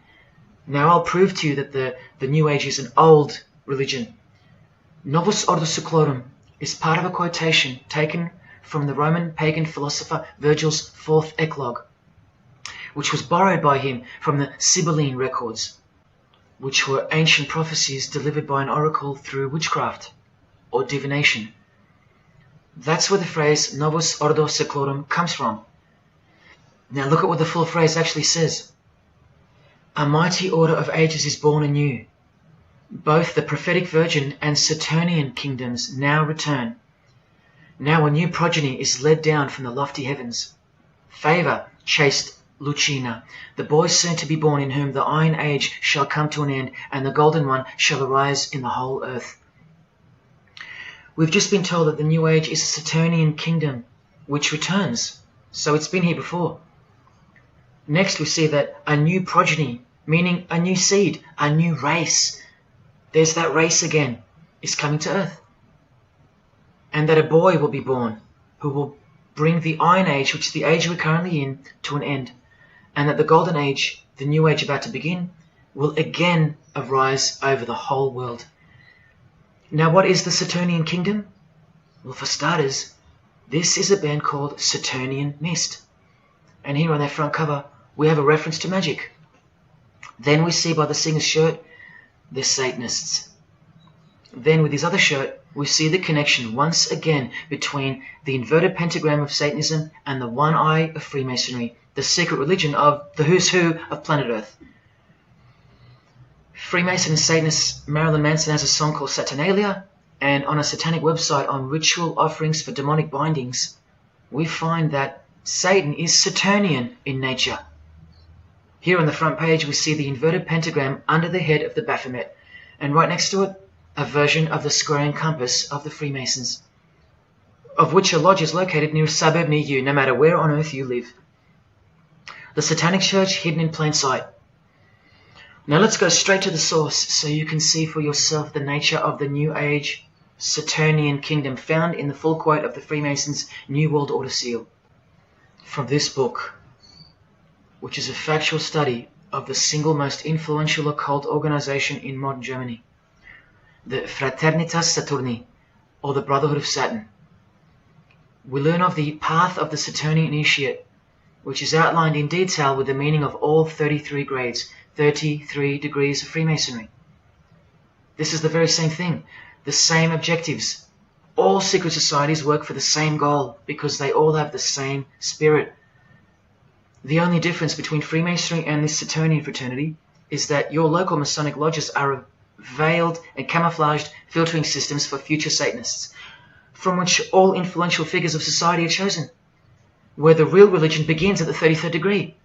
Whereas with orders like the Saturnian Brotherhood, there is no filtering system. As such, you're a student of Satanism from the first degree. That's why Satanism's takeover would have been impossible without international Freemasonry. The Saturnian teachings include sexual mysticism, sex magic, and Nietzschean Thelemism. Nietzsche, remember the guy who says that Christians and the mindset to help the weak makes up the sick animal man? The guy who wrote this book and doesn't believe in good and evil. And Thelemism from 33rd degree Freemason, who says that in this book that to initiate the New Age, the whole world must be bathed in blood in a bloody sacrifice before man can accept the law of Thelema. Nietzschean Thelemism. That's what the New Age Saturnian kingdom, from which the Freemasons took this phrase from, actually looks like.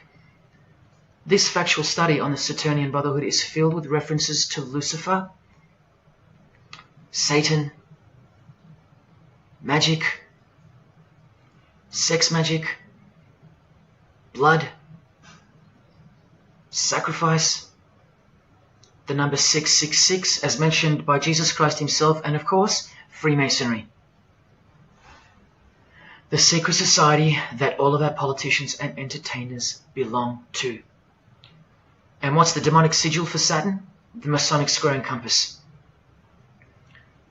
Are you going to snap out of it now? When you see a beautiful sunrise and smell the fresh air, or hear a great song, or see a great movie, are you going to forget where you really are? When you hear people using Jesus Christ's holy name as a cuss word, are you going to forget where this phenomenon really came from and why it's taking place? Now that you've seen how actual and bona fide the reality of 666 is from their own mouths and symbols, let me show you where else it's revealed. Do you see these Roman numeral numbers down here? They add up to 1776, the year that America officially became the country we know of today. And also the year of the birth of another secret society, which was absorbed into Freemasonry after it was banned in 1785. But look, the base numbers. M is 1,000, C is 100, and X is 10. All you have to do is subtract the base numbers. 1776 minus 1,000 minus 100 minus 10. Or simply remove the Roman numerals which represent the base numbers. No, I'm not playing tricks on you. Neither are your eyes. But someone else is. Now that you've seen the prevalence and seriousness of this horrid number, now that you've seen what you've seen, I can show you where else it appears. This figure. is represented by the numbers.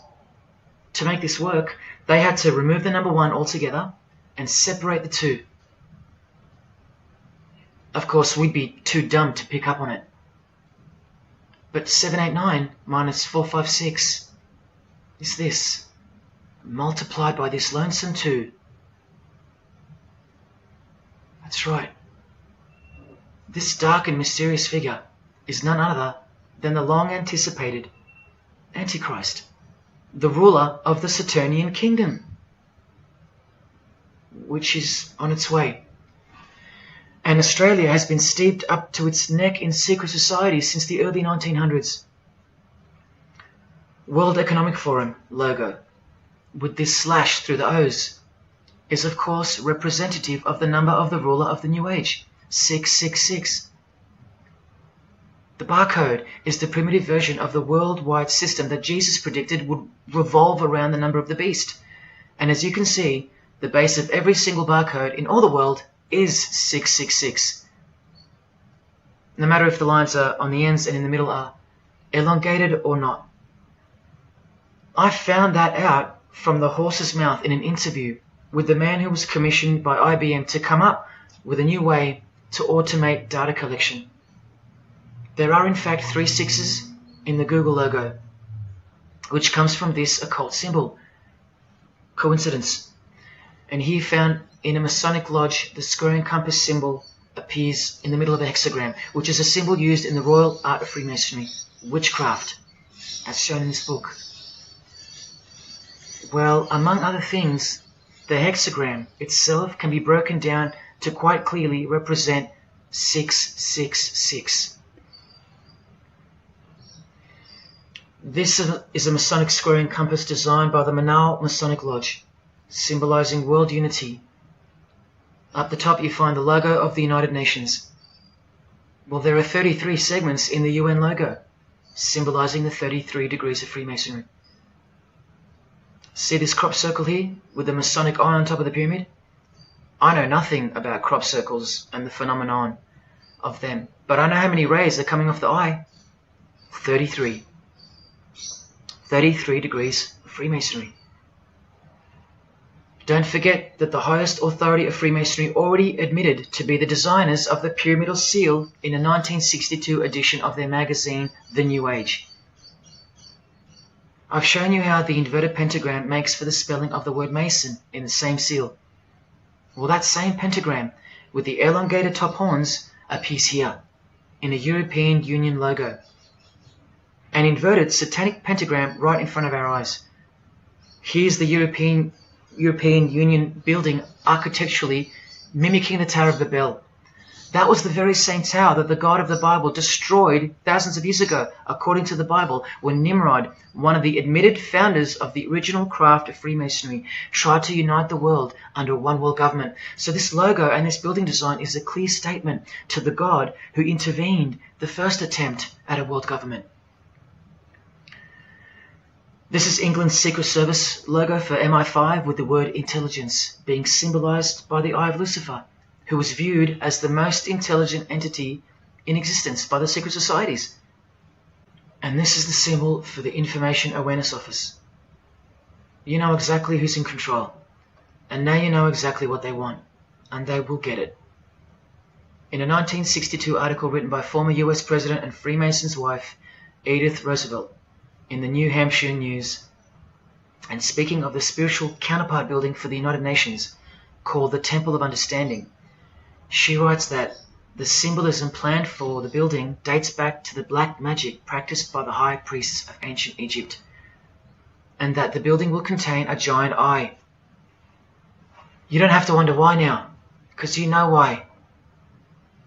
This clothing designer is fully aware that the one-eye symbol is synonymous with Satan and hatred of Jesus. Does this movie poster make any more sense to you now? Well, are you ready for the second biggest shock of all? Whatever you think of what you're about to see, please come see me on the other side of this so I can show you something. This clip only goes for a few minutes. And keep in mind, the only reason I'm showing you this to you is because the writer and director of the preview of this movie-style documentary was murdered along with his wife and his little daughter and his dog, all before the production could begin. The murder was made to look like a murder-suicide, the news of which never made national broadcasts, just the local news. Case closed, nothing to see here. You have to ask yourself why, after so many movies with a dystopian, World War, totalitarian type theme, why was this movie so dangerous and strictly unacceptable for public viewing, that a whole family would be murdered? Well, this movie was going to tell us about America's secret destiny. And one other thing which you'll see on the other side of this clip, an amazing thing. As titled by Manly P. Hall over 100 years ago, what's the secret destiny of America? Well, it's this.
dreamt about how things were.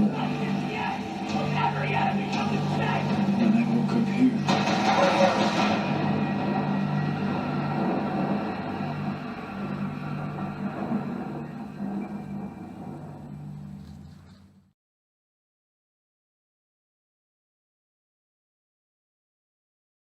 What was David's hidden message inside the Grey State? And could it be the reason for his death? Perhaps the scariest part of Grey State's conceptual trailer is this character here, who appears to be operating a guillotine. David Crowley was very intentional in this frame of the movie. He added something that I believe he wanted the people to know about. Who is the identity of this executioner? If you look closely, you will see that this terrifying character is wearing something around his waist. It appears to look like an apron. The executioner wears a Freemason apron, complete with the all-seeing eye, the compass, and the 2 pillars. I do believe David Crowley is trying to tell us something. He is telling us that the organization behind the French and American revolutions, the organization behind the Italian Revolution of 1830, the organization that outlined a plan to overtake the Vatican in a document called the Alta Vendita, the organization behind the Trail of Tears and the deaths of thousands of Native Americans, under Freemason Grandmaster Andrew Jackson, the organization behind the Ku Klux Klan in the United States post-Civil War and its rebirth in 1915, the organization behind Hiroshima and Nagasaki during 33rd degree Freemason Harry Truman's presidency. These are men with a radical revolutionary agenda throughout the entire world because they worship and follow a radical revolutionary deity, the first to have led a revolt against the Most High Lord.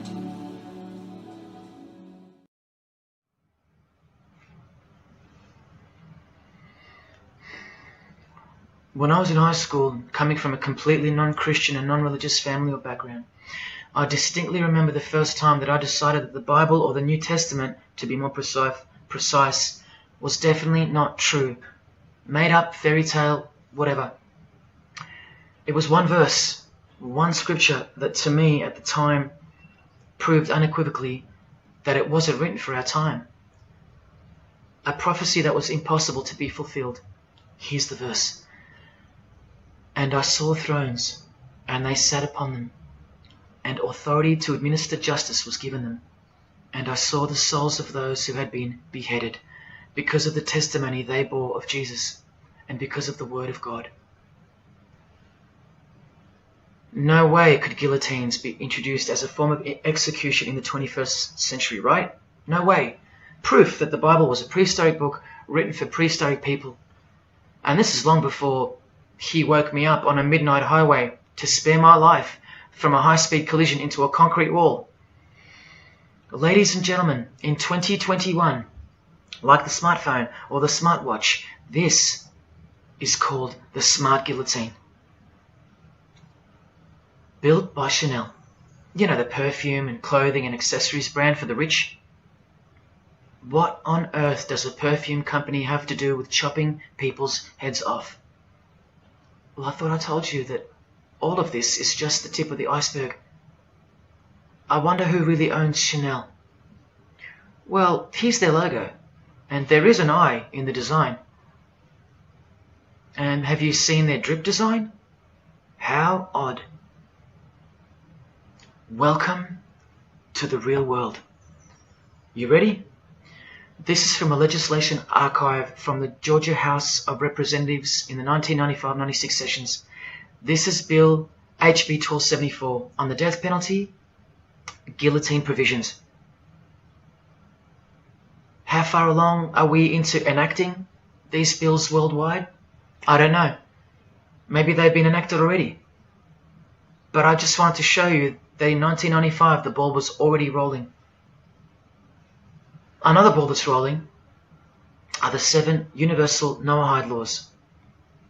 They sound great from the outside, designed so to conceal some terrifying details on the inside. Firstly, they were signed into US law in 1991 by George H.W. Bush on March 26. Here's the bill and resolution. It was named Education Day. As you can see in the details of Resolution HJ 104, they are the 7 Noahide laws, resolved by the Senate and House of Representatives of the United States of America in 1996. Every single president since H.W. Bush has annually re-signed this resolution. Many world leaders have called for the acknowledgement and observance of the 7 Noahide laws, including the President of the European Union in July 2014 and the Australian Governor-General Michael Jeffrey in 2008. And this will be international law. So what's the problem? Well, just for starters, the law against idol worship will include, quite specifically, the worship of Jesus Christ as the Son of God, which the Noahide laws will classify as blasphemy, and the punishment for transgressing the 7 Noahide laws and for blaspheming the ineffable name of God by calling Jesus God is decapitation. I'll let you take that in for a second. This will be governed by a world court with no possibility of appeals. Something like this, an international Sanhedrin. Who do you think is truly behind these laws? Well, I can show you that right now. Here is the bill being signed into law by H.W. Bush, and here is their signature hidden in plain sight, the hidden hand of Freemasonry. displayed by this sinister and gloating-looking individual. And you know what Freemasonry is a cover for now. Who do you think designed the guillotine in the first place? This guy, Joseph Guillotine, a Freemason. Still don't believe in the prophecies of Jesus Christ? You're still in denial?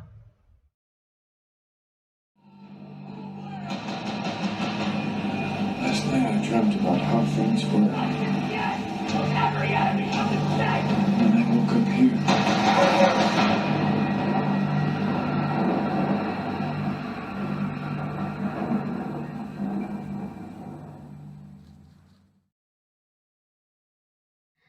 Well, that's why the director was murdered.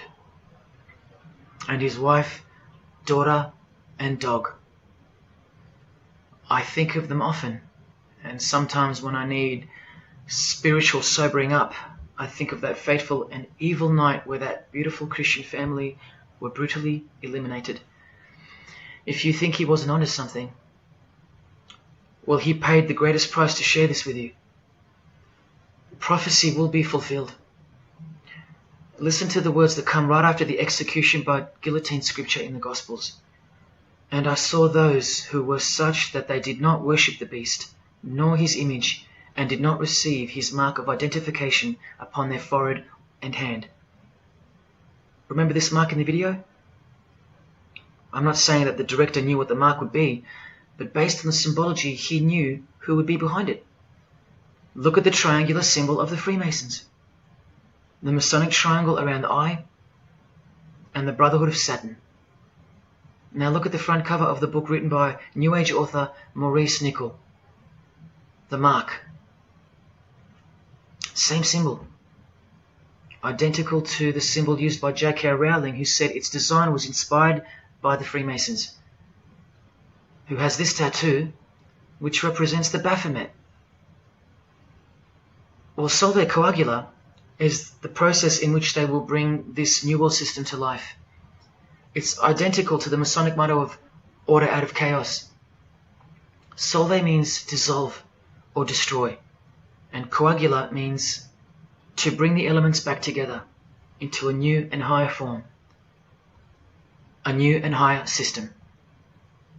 Jesus described it as the beast system, and one way or another, we will be marked as a form of identification in order to participate.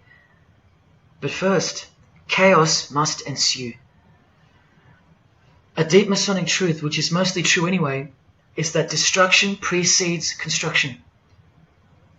It's like having to destroy a tree in order to create a table. The same principle applies to creating the New Age. That's why I know that the process which involves the creation of a new system must involve the destruction of this one. Now, this is the last referenced work I'm going to use to show you who will be the head of that system, that one world government.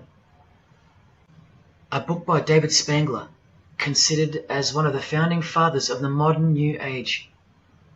He also has an intimate relationship with the United Nations, as shown in 1975 document which was uploaded to the UN archives in 2006. Please pause to confirm that, where you can find his name listed under the Board of Directors for the Planetary Citizens Group. In his book, Reflections on the Christ, David Spangler, remember, one of the founding fathers of the New Age and a member of the Board of Directors in a United Nations sanctioned program, repeatedly upholds and honors the entity known as Lucifer. He tells us all about what is required to step into the New Age. Well, mainly, what's required is a new understanding of the angel Lucifer. He writes that when this great project of evolution began, man went forth as consciousness to learn his divinity, and Lucifer went with him. It is important to see that Lucifer, described as an angel, a being, a great and mighty planetary consciousness. He says that, just like in Halloween and Trick or Treat, if the person offers a treat to Lucifer who knocks on his door, and the person says to Lucifer, "Come in, and I will give to you the treat of my love and understanding, and I will uplift you in the light and presence of the Christ." Christ meaning my outflow. then Lucifer becomes that being who carries the ultimate treat, the light of wisdom. Lucifer represents experience. Lucifer is literally the angel of experience. The Luciferic element becomes the true revealer of light, the angel of light. The light that reveals to us the path to the Christ comes from Lucifer. The Christ that he refers to obviously is the Antichrist spirit, who will eventually manifest on earth as one man. But for some odd reason on page 60 he feels compelled to clarify that he was only joking once when he said maybe to enter the New Age we all need to take a Luciferic initiation. Well, that's definitely no joke. That's right, Lucifer is the savior of the secret societies. The solar system was the manifestation of the consciousness of a very great being known as the Solar Logos. And if we go back to the secret society of the Brotherhood of Saturn, we read that mankind will be able to take a measure of egocentric power from the Solar Logos. In this way, Lucifer is the savior of humankind.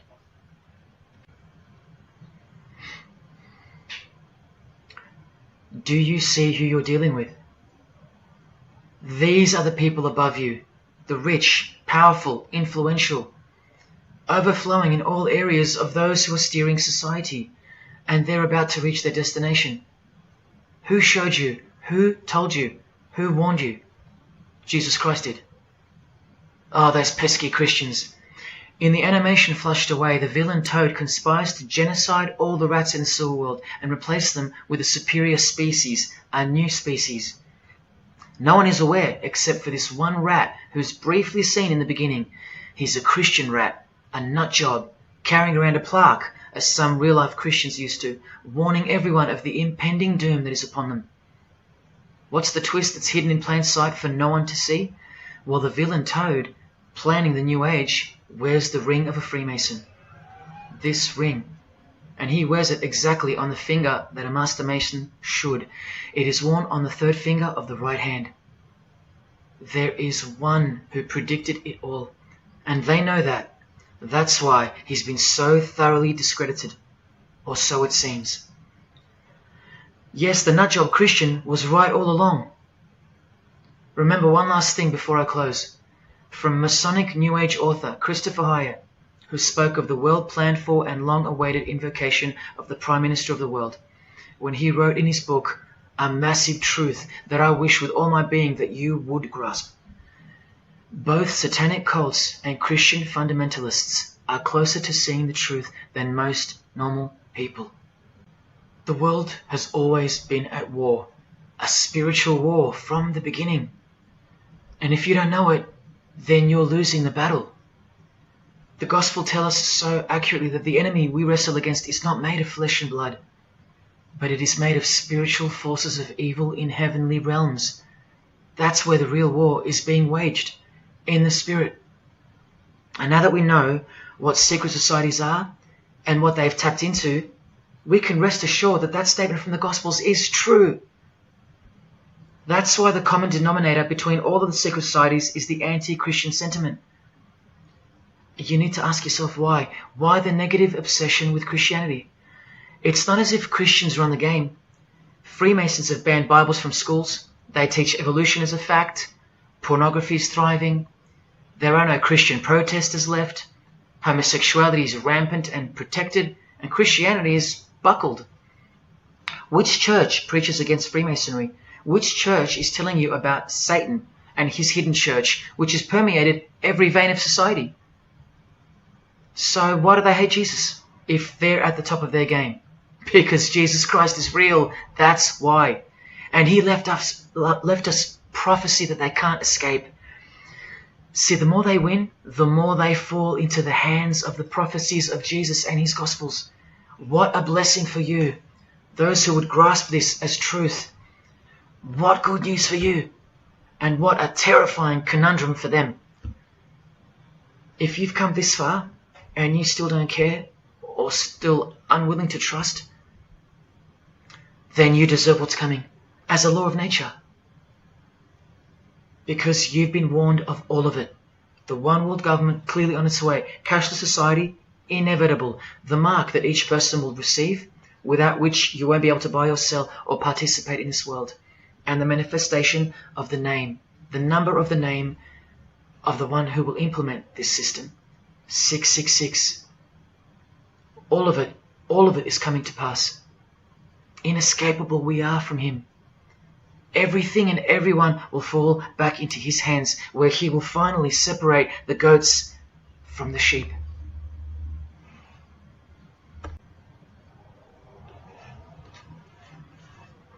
Now watch the Bible destroy Freemasonry like no other book in 2 minutes. Regarding their lodges and obelisks, their heart is faithless. Now they must bear their guilt. The Lord will break down their altars and destroy their sacred obelisks. And speaking of the bloodline that gave birth to Jesus, God says, "You shall not set up for yourselves a sacred pillar, which the Lord God hates." See what you're up against, Freemasonry? While Freemasonry meets and speaks in darkness and secret, Jesus said, "I have spoken openly for all the world to hear, and in secret I have said nothing." Freemasons are known as builders. Well, the stone which the builders rejected has become the cornerstone. Everyone who falls on that stone will be dashed to pieces. Anyone on whom it falls will be crushed. Every Masonic lodge is built so that all the members face the east. Who are these men with their backs toward the temple, facing the east and worshipping the sun? It is detestable. Freemasonry does evil in secret with their hidden hand, but they blow a trumpet over the hand that does good. But Jesus says, when you give to the needy, do not let your left hand know what your right is doing. Your good deed must be in secret, and your Father who sees what is done in secret will reward you. You can't become a Mason if you're broke, blind, maimed, or have a criminal record. Jesus said, but when you give a banquet, invite the poor, the crippled, the lame, the blind. Freemasonry takes pride in its secret rituals and is hungry to rule the world. The Gospels say that their destiny is destruction. They make appetite their God. They take pride in what should bring shame. Their minds are set on earthly things. Freemasonry believes that the light is but darkness visible. The Bible says, woe to those who call evil good and good evil, who put darkness for light. And Jesus further said, if therefore the light which is in you be darkness, how great a darkness that would be. Freemasons spend their whole lives taking gruesome oaths of secrecy. Jesus said, but above all things, my brethren, stop the practice of putting yourselves under oath. Freemasonry is built upon a hierarchical system, a pyramidal system. Jesus said, for everyone who exalts themselves will be humbled, and whoever humbles themselves will be exalted. We could go on, but we're going to end on this one. Exclusively written for the practices in the lodge room of political Freemasonry. A troublemaker and a villain who goes about with a corrupt mouth, who winks with his eye, signals with his feet, and teaches with his fingers, who plots evil with deceit in his heart. He always stirs up conflict. Therefore, the disaster will overtake him. He will suddenly be destroyed. That is Freemasonry through and through. And apart from the man in the mirror, prior to your baptism of the Holy Spirit, Freemasonry is the villain. They do go about with a corrupt mouth as they are sworn to secrecy. They do proverbially wink with the eye, making the one eye. They most certainly signal with their feet and teach with their hands and fingers. In the lodge, I can vouch. And they do plot evil, stir up conflict, in order to further their goal of the New Age and the New World Order, the greatest conflict being up ahead. But thank God Almighty above, the verse also tells us that disaster will overtake them, and they will be destroyed. One frightful and glorious day, you can count on that. Because the only thing you can count on in this world, more than death, more than taxes, is the Son of God.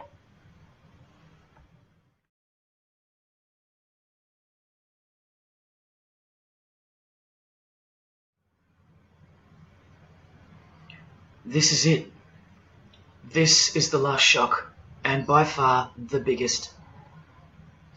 If you ever needed intellectual proof that Jesus Christ is real and living right now, this is it.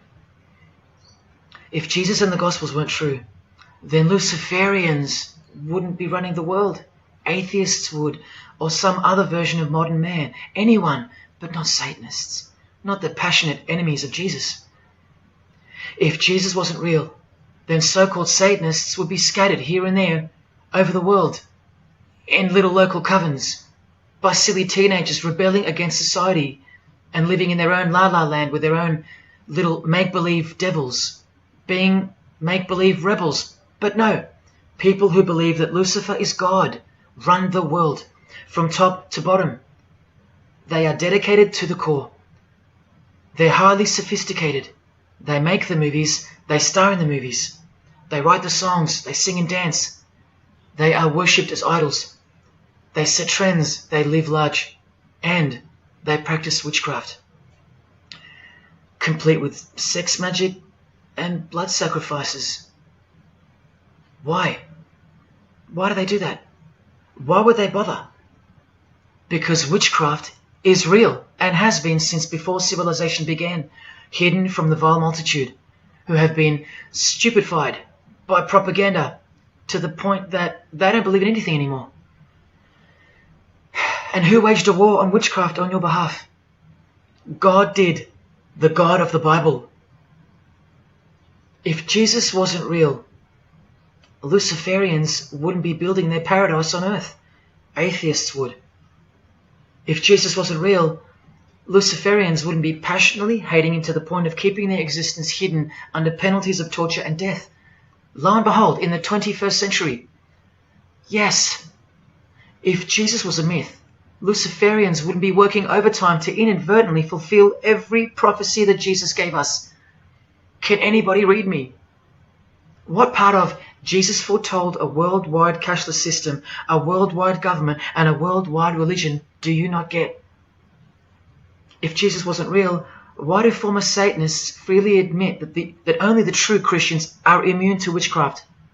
They have no power over the disciples of Jesus. How is that possible? And what about this one that's been going around?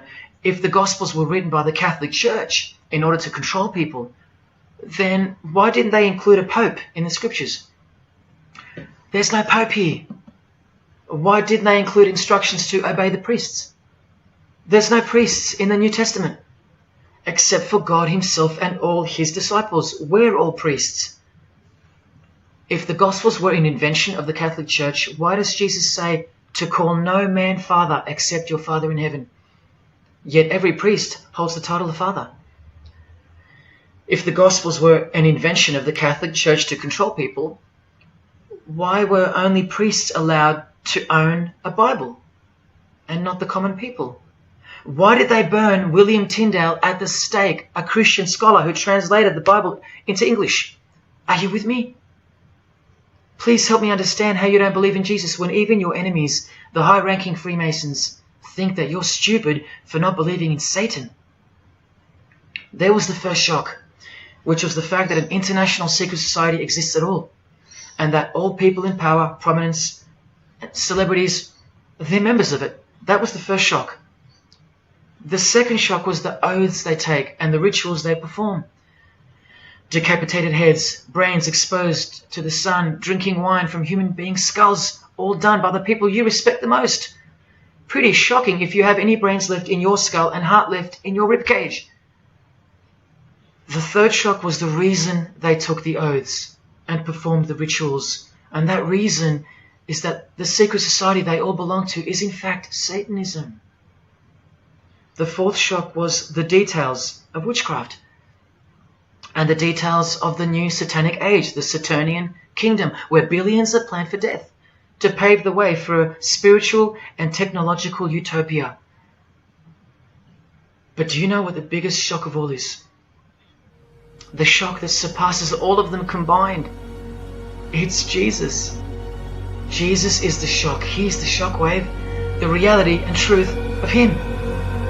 Because that changes everything. He changes everything. The greatest news you could never think up, that God left his abode to come here, a form of hell, manifest on earth, to be ridiculed and executed to save our sorry asses by taking a bullet for us. Don't worry, his second coming won't be so sacrificial. Better start fearing like you fear a cop and like you fear a judge. Oh, I know you tremble in front of them. But you don't fear God? Oh, how we love the darkness and sin. Possibly you, loved gossip, you loved sex and porn, you loved sodomy, you couldn't stop lying, you couldn't stop cussing, you loved your idols, singers, actors, sports people, sports teams, putting people who fart, smell, and eventually die on a pedestal. You just couldn't cut yourself off from the ways of the world. Purity? Who wants to be pure? I have to be pure? I have to live holy? Stop sinning? That's so boring. What kind of God is this? To hell with that God. Well, do you like filth in your home? Do you? Do you like filth on your carpet, on your clothes, on your face? Do you invite filthy guests over and give them a share in all your belongings and all your power? Do you give them the keys to your house and car? No, you don't. But the Creator, who has the greatest house of all, he should. We can barely earn $1,000 a week, and we don't give that away to anyone. But now God should share his wealth with you, the unclean, the unrepentant. Is it too much to ask your filthy guests to clean up before they enter? To watch their mouths, to control their willy? Is that too much to ask? Oh, but if God was real, what about all the children that die? What about them? What are you doing about them? Are you still stuck on which phone you're going to upgrade to or what's for dinner? Why don't you leave your abode, your luxuries and your loved ones and risk it all to go save some children yourself? Oh, but what about all those who've never heard of Jesus? Let me ask you, what's your excuse? I know they have one, but what's yours? You've heard of him. Every morning you wake up and look at the calendar is a testament to his name, because it's 2021 in Australia, it's 2021 in Brazil, it's 2021 in China, it's 2021 in every single country in the world. So let me ask you, 2021 years since what? Like I said, just waking up in the morning and knowing what day it is a testament to him. But if God was real, why wouldn't he just show himself? Show himself to who? To you? You can't even get on your knees and repent. You can't even hate sin and scream out to him. So why would he? How do I get the girl if I don't ask her out? And if I do, maybe she rejects me the first time and the second. How bad do I want her? How hard will I try? Most haven't even knocked on his door. Well, I did. I just kept knocking and knocking, and then I started banging and banging. I refused to leave his porch. I lay there like a hungry puppy. But even when he answered the door, I did the runner, because he was too big for me, and I loved sin a little too much. Yet he still left the light on for me. But here's the craziest part about people who ask me why he doesn't just show himself the way they'd like him to. Their hearts have been so hardened that even if he did appear to them, in 2 weeks they would go back to being their old self, and he knows that. That's why. They might even forget it ever happened. Oh, that was just a crazy day. That was probably all in my head. Oh, how we love to make excuses. But if God was real, what about all the other gods? What other gods? Did Buddha perform a miracle for you? Did he affect a plethora of witnesses? Were his followers stoned to death, sawn in half, eaten alive? Did historians of his era leave any trace of him? Did he prophesy all the kingdoms that would appear on earth, and in what order? Did he foretell of worldwide floods, of enemies that would despise his followers, use his name as a cuss word, and eventually attempt to set up a world kingdom? Did his appearance change the calendar from one end of the world to the other, and predict that his appearance would in fact change the calendar? What did the Prophet Muhammad do for you? Apart from stealing Jesus from billions of people and corrupting the Gospels, did he dedicate his entire life to sinlessness? Did he remain celibate so that his blood could make a difference in the hidden realm by the science of sacrifice, which is practiced in secret every day, in order to shield your very soul? No, he didn't. Instead, he had 11 wives. One of them was 9 years old, and he lived like a king.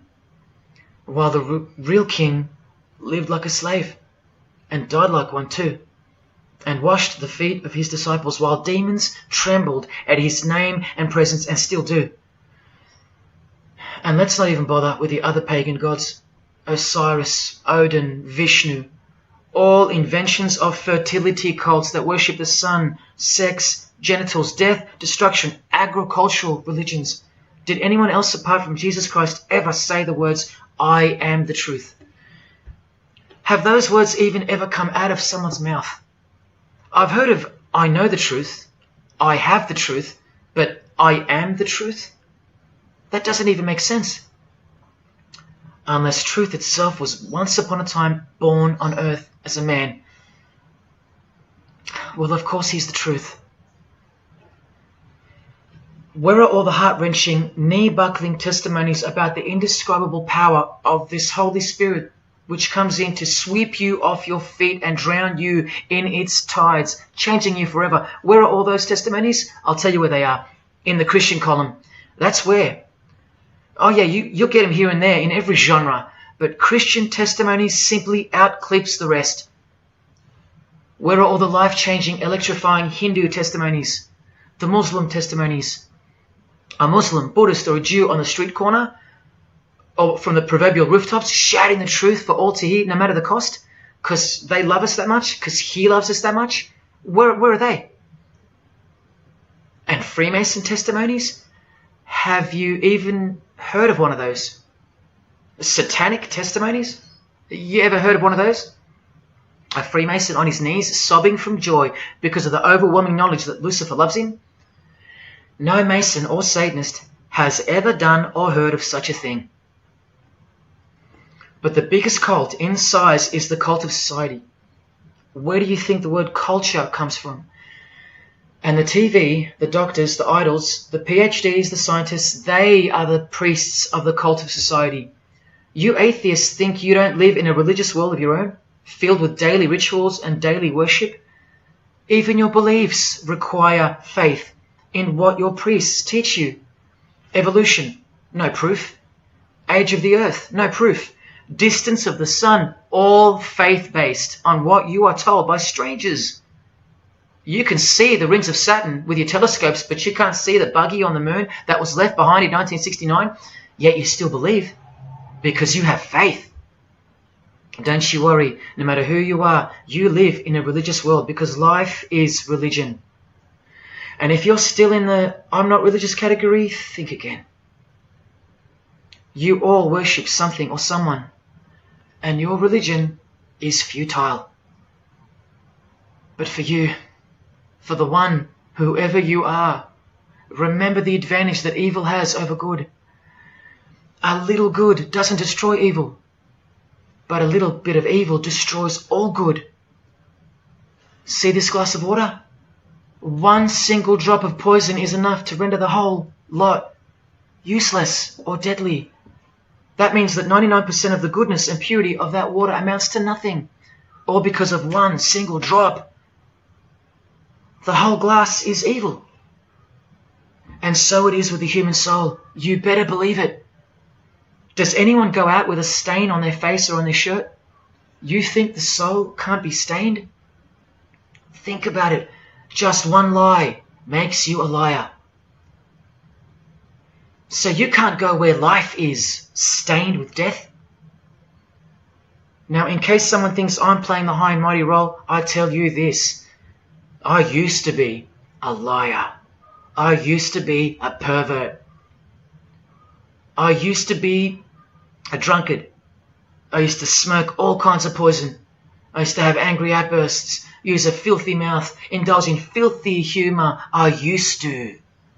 Past tense. But no more. He finally summoned me. He called my name for the last time. He took my dog, then my music. He took my band, broke it all, and broke me, flooded me clean. He sent for me. He woke me up from a deep sleep on a high-speed midnight highway with a whisper, an actual whisper in my ear, and only meters between me and a concrete wall with my name on it, because he knew I had it in me. I had it in me to lay it all down, risk everything, so I can take a stand for him, for the Gospels, and for you. Well, this is me taking a stand. Brothers and sisters, I did all this for just one person, and I'll be hated and mocked and worse maybe, so that that one, whoever you may be, will wage war on sin and believe. Don't let even one drop in. No matter what the distractions this evil world may place in your path, in order to bury itself and its poison in your heart, where it will take root and overpower the 99% goodness in you. Just like only a few find success in this world, even fewer will find the kingdom. It's far more difficult than winning X Factor, or making $1 billion, or reaching a 33rd degree of a secret society. It's as difficult as loving your greatest enemy. And that's just about impossible. But if you can figure out how to do that, then you found the road to life. And I hope to see you soon. God love. Jesus wins.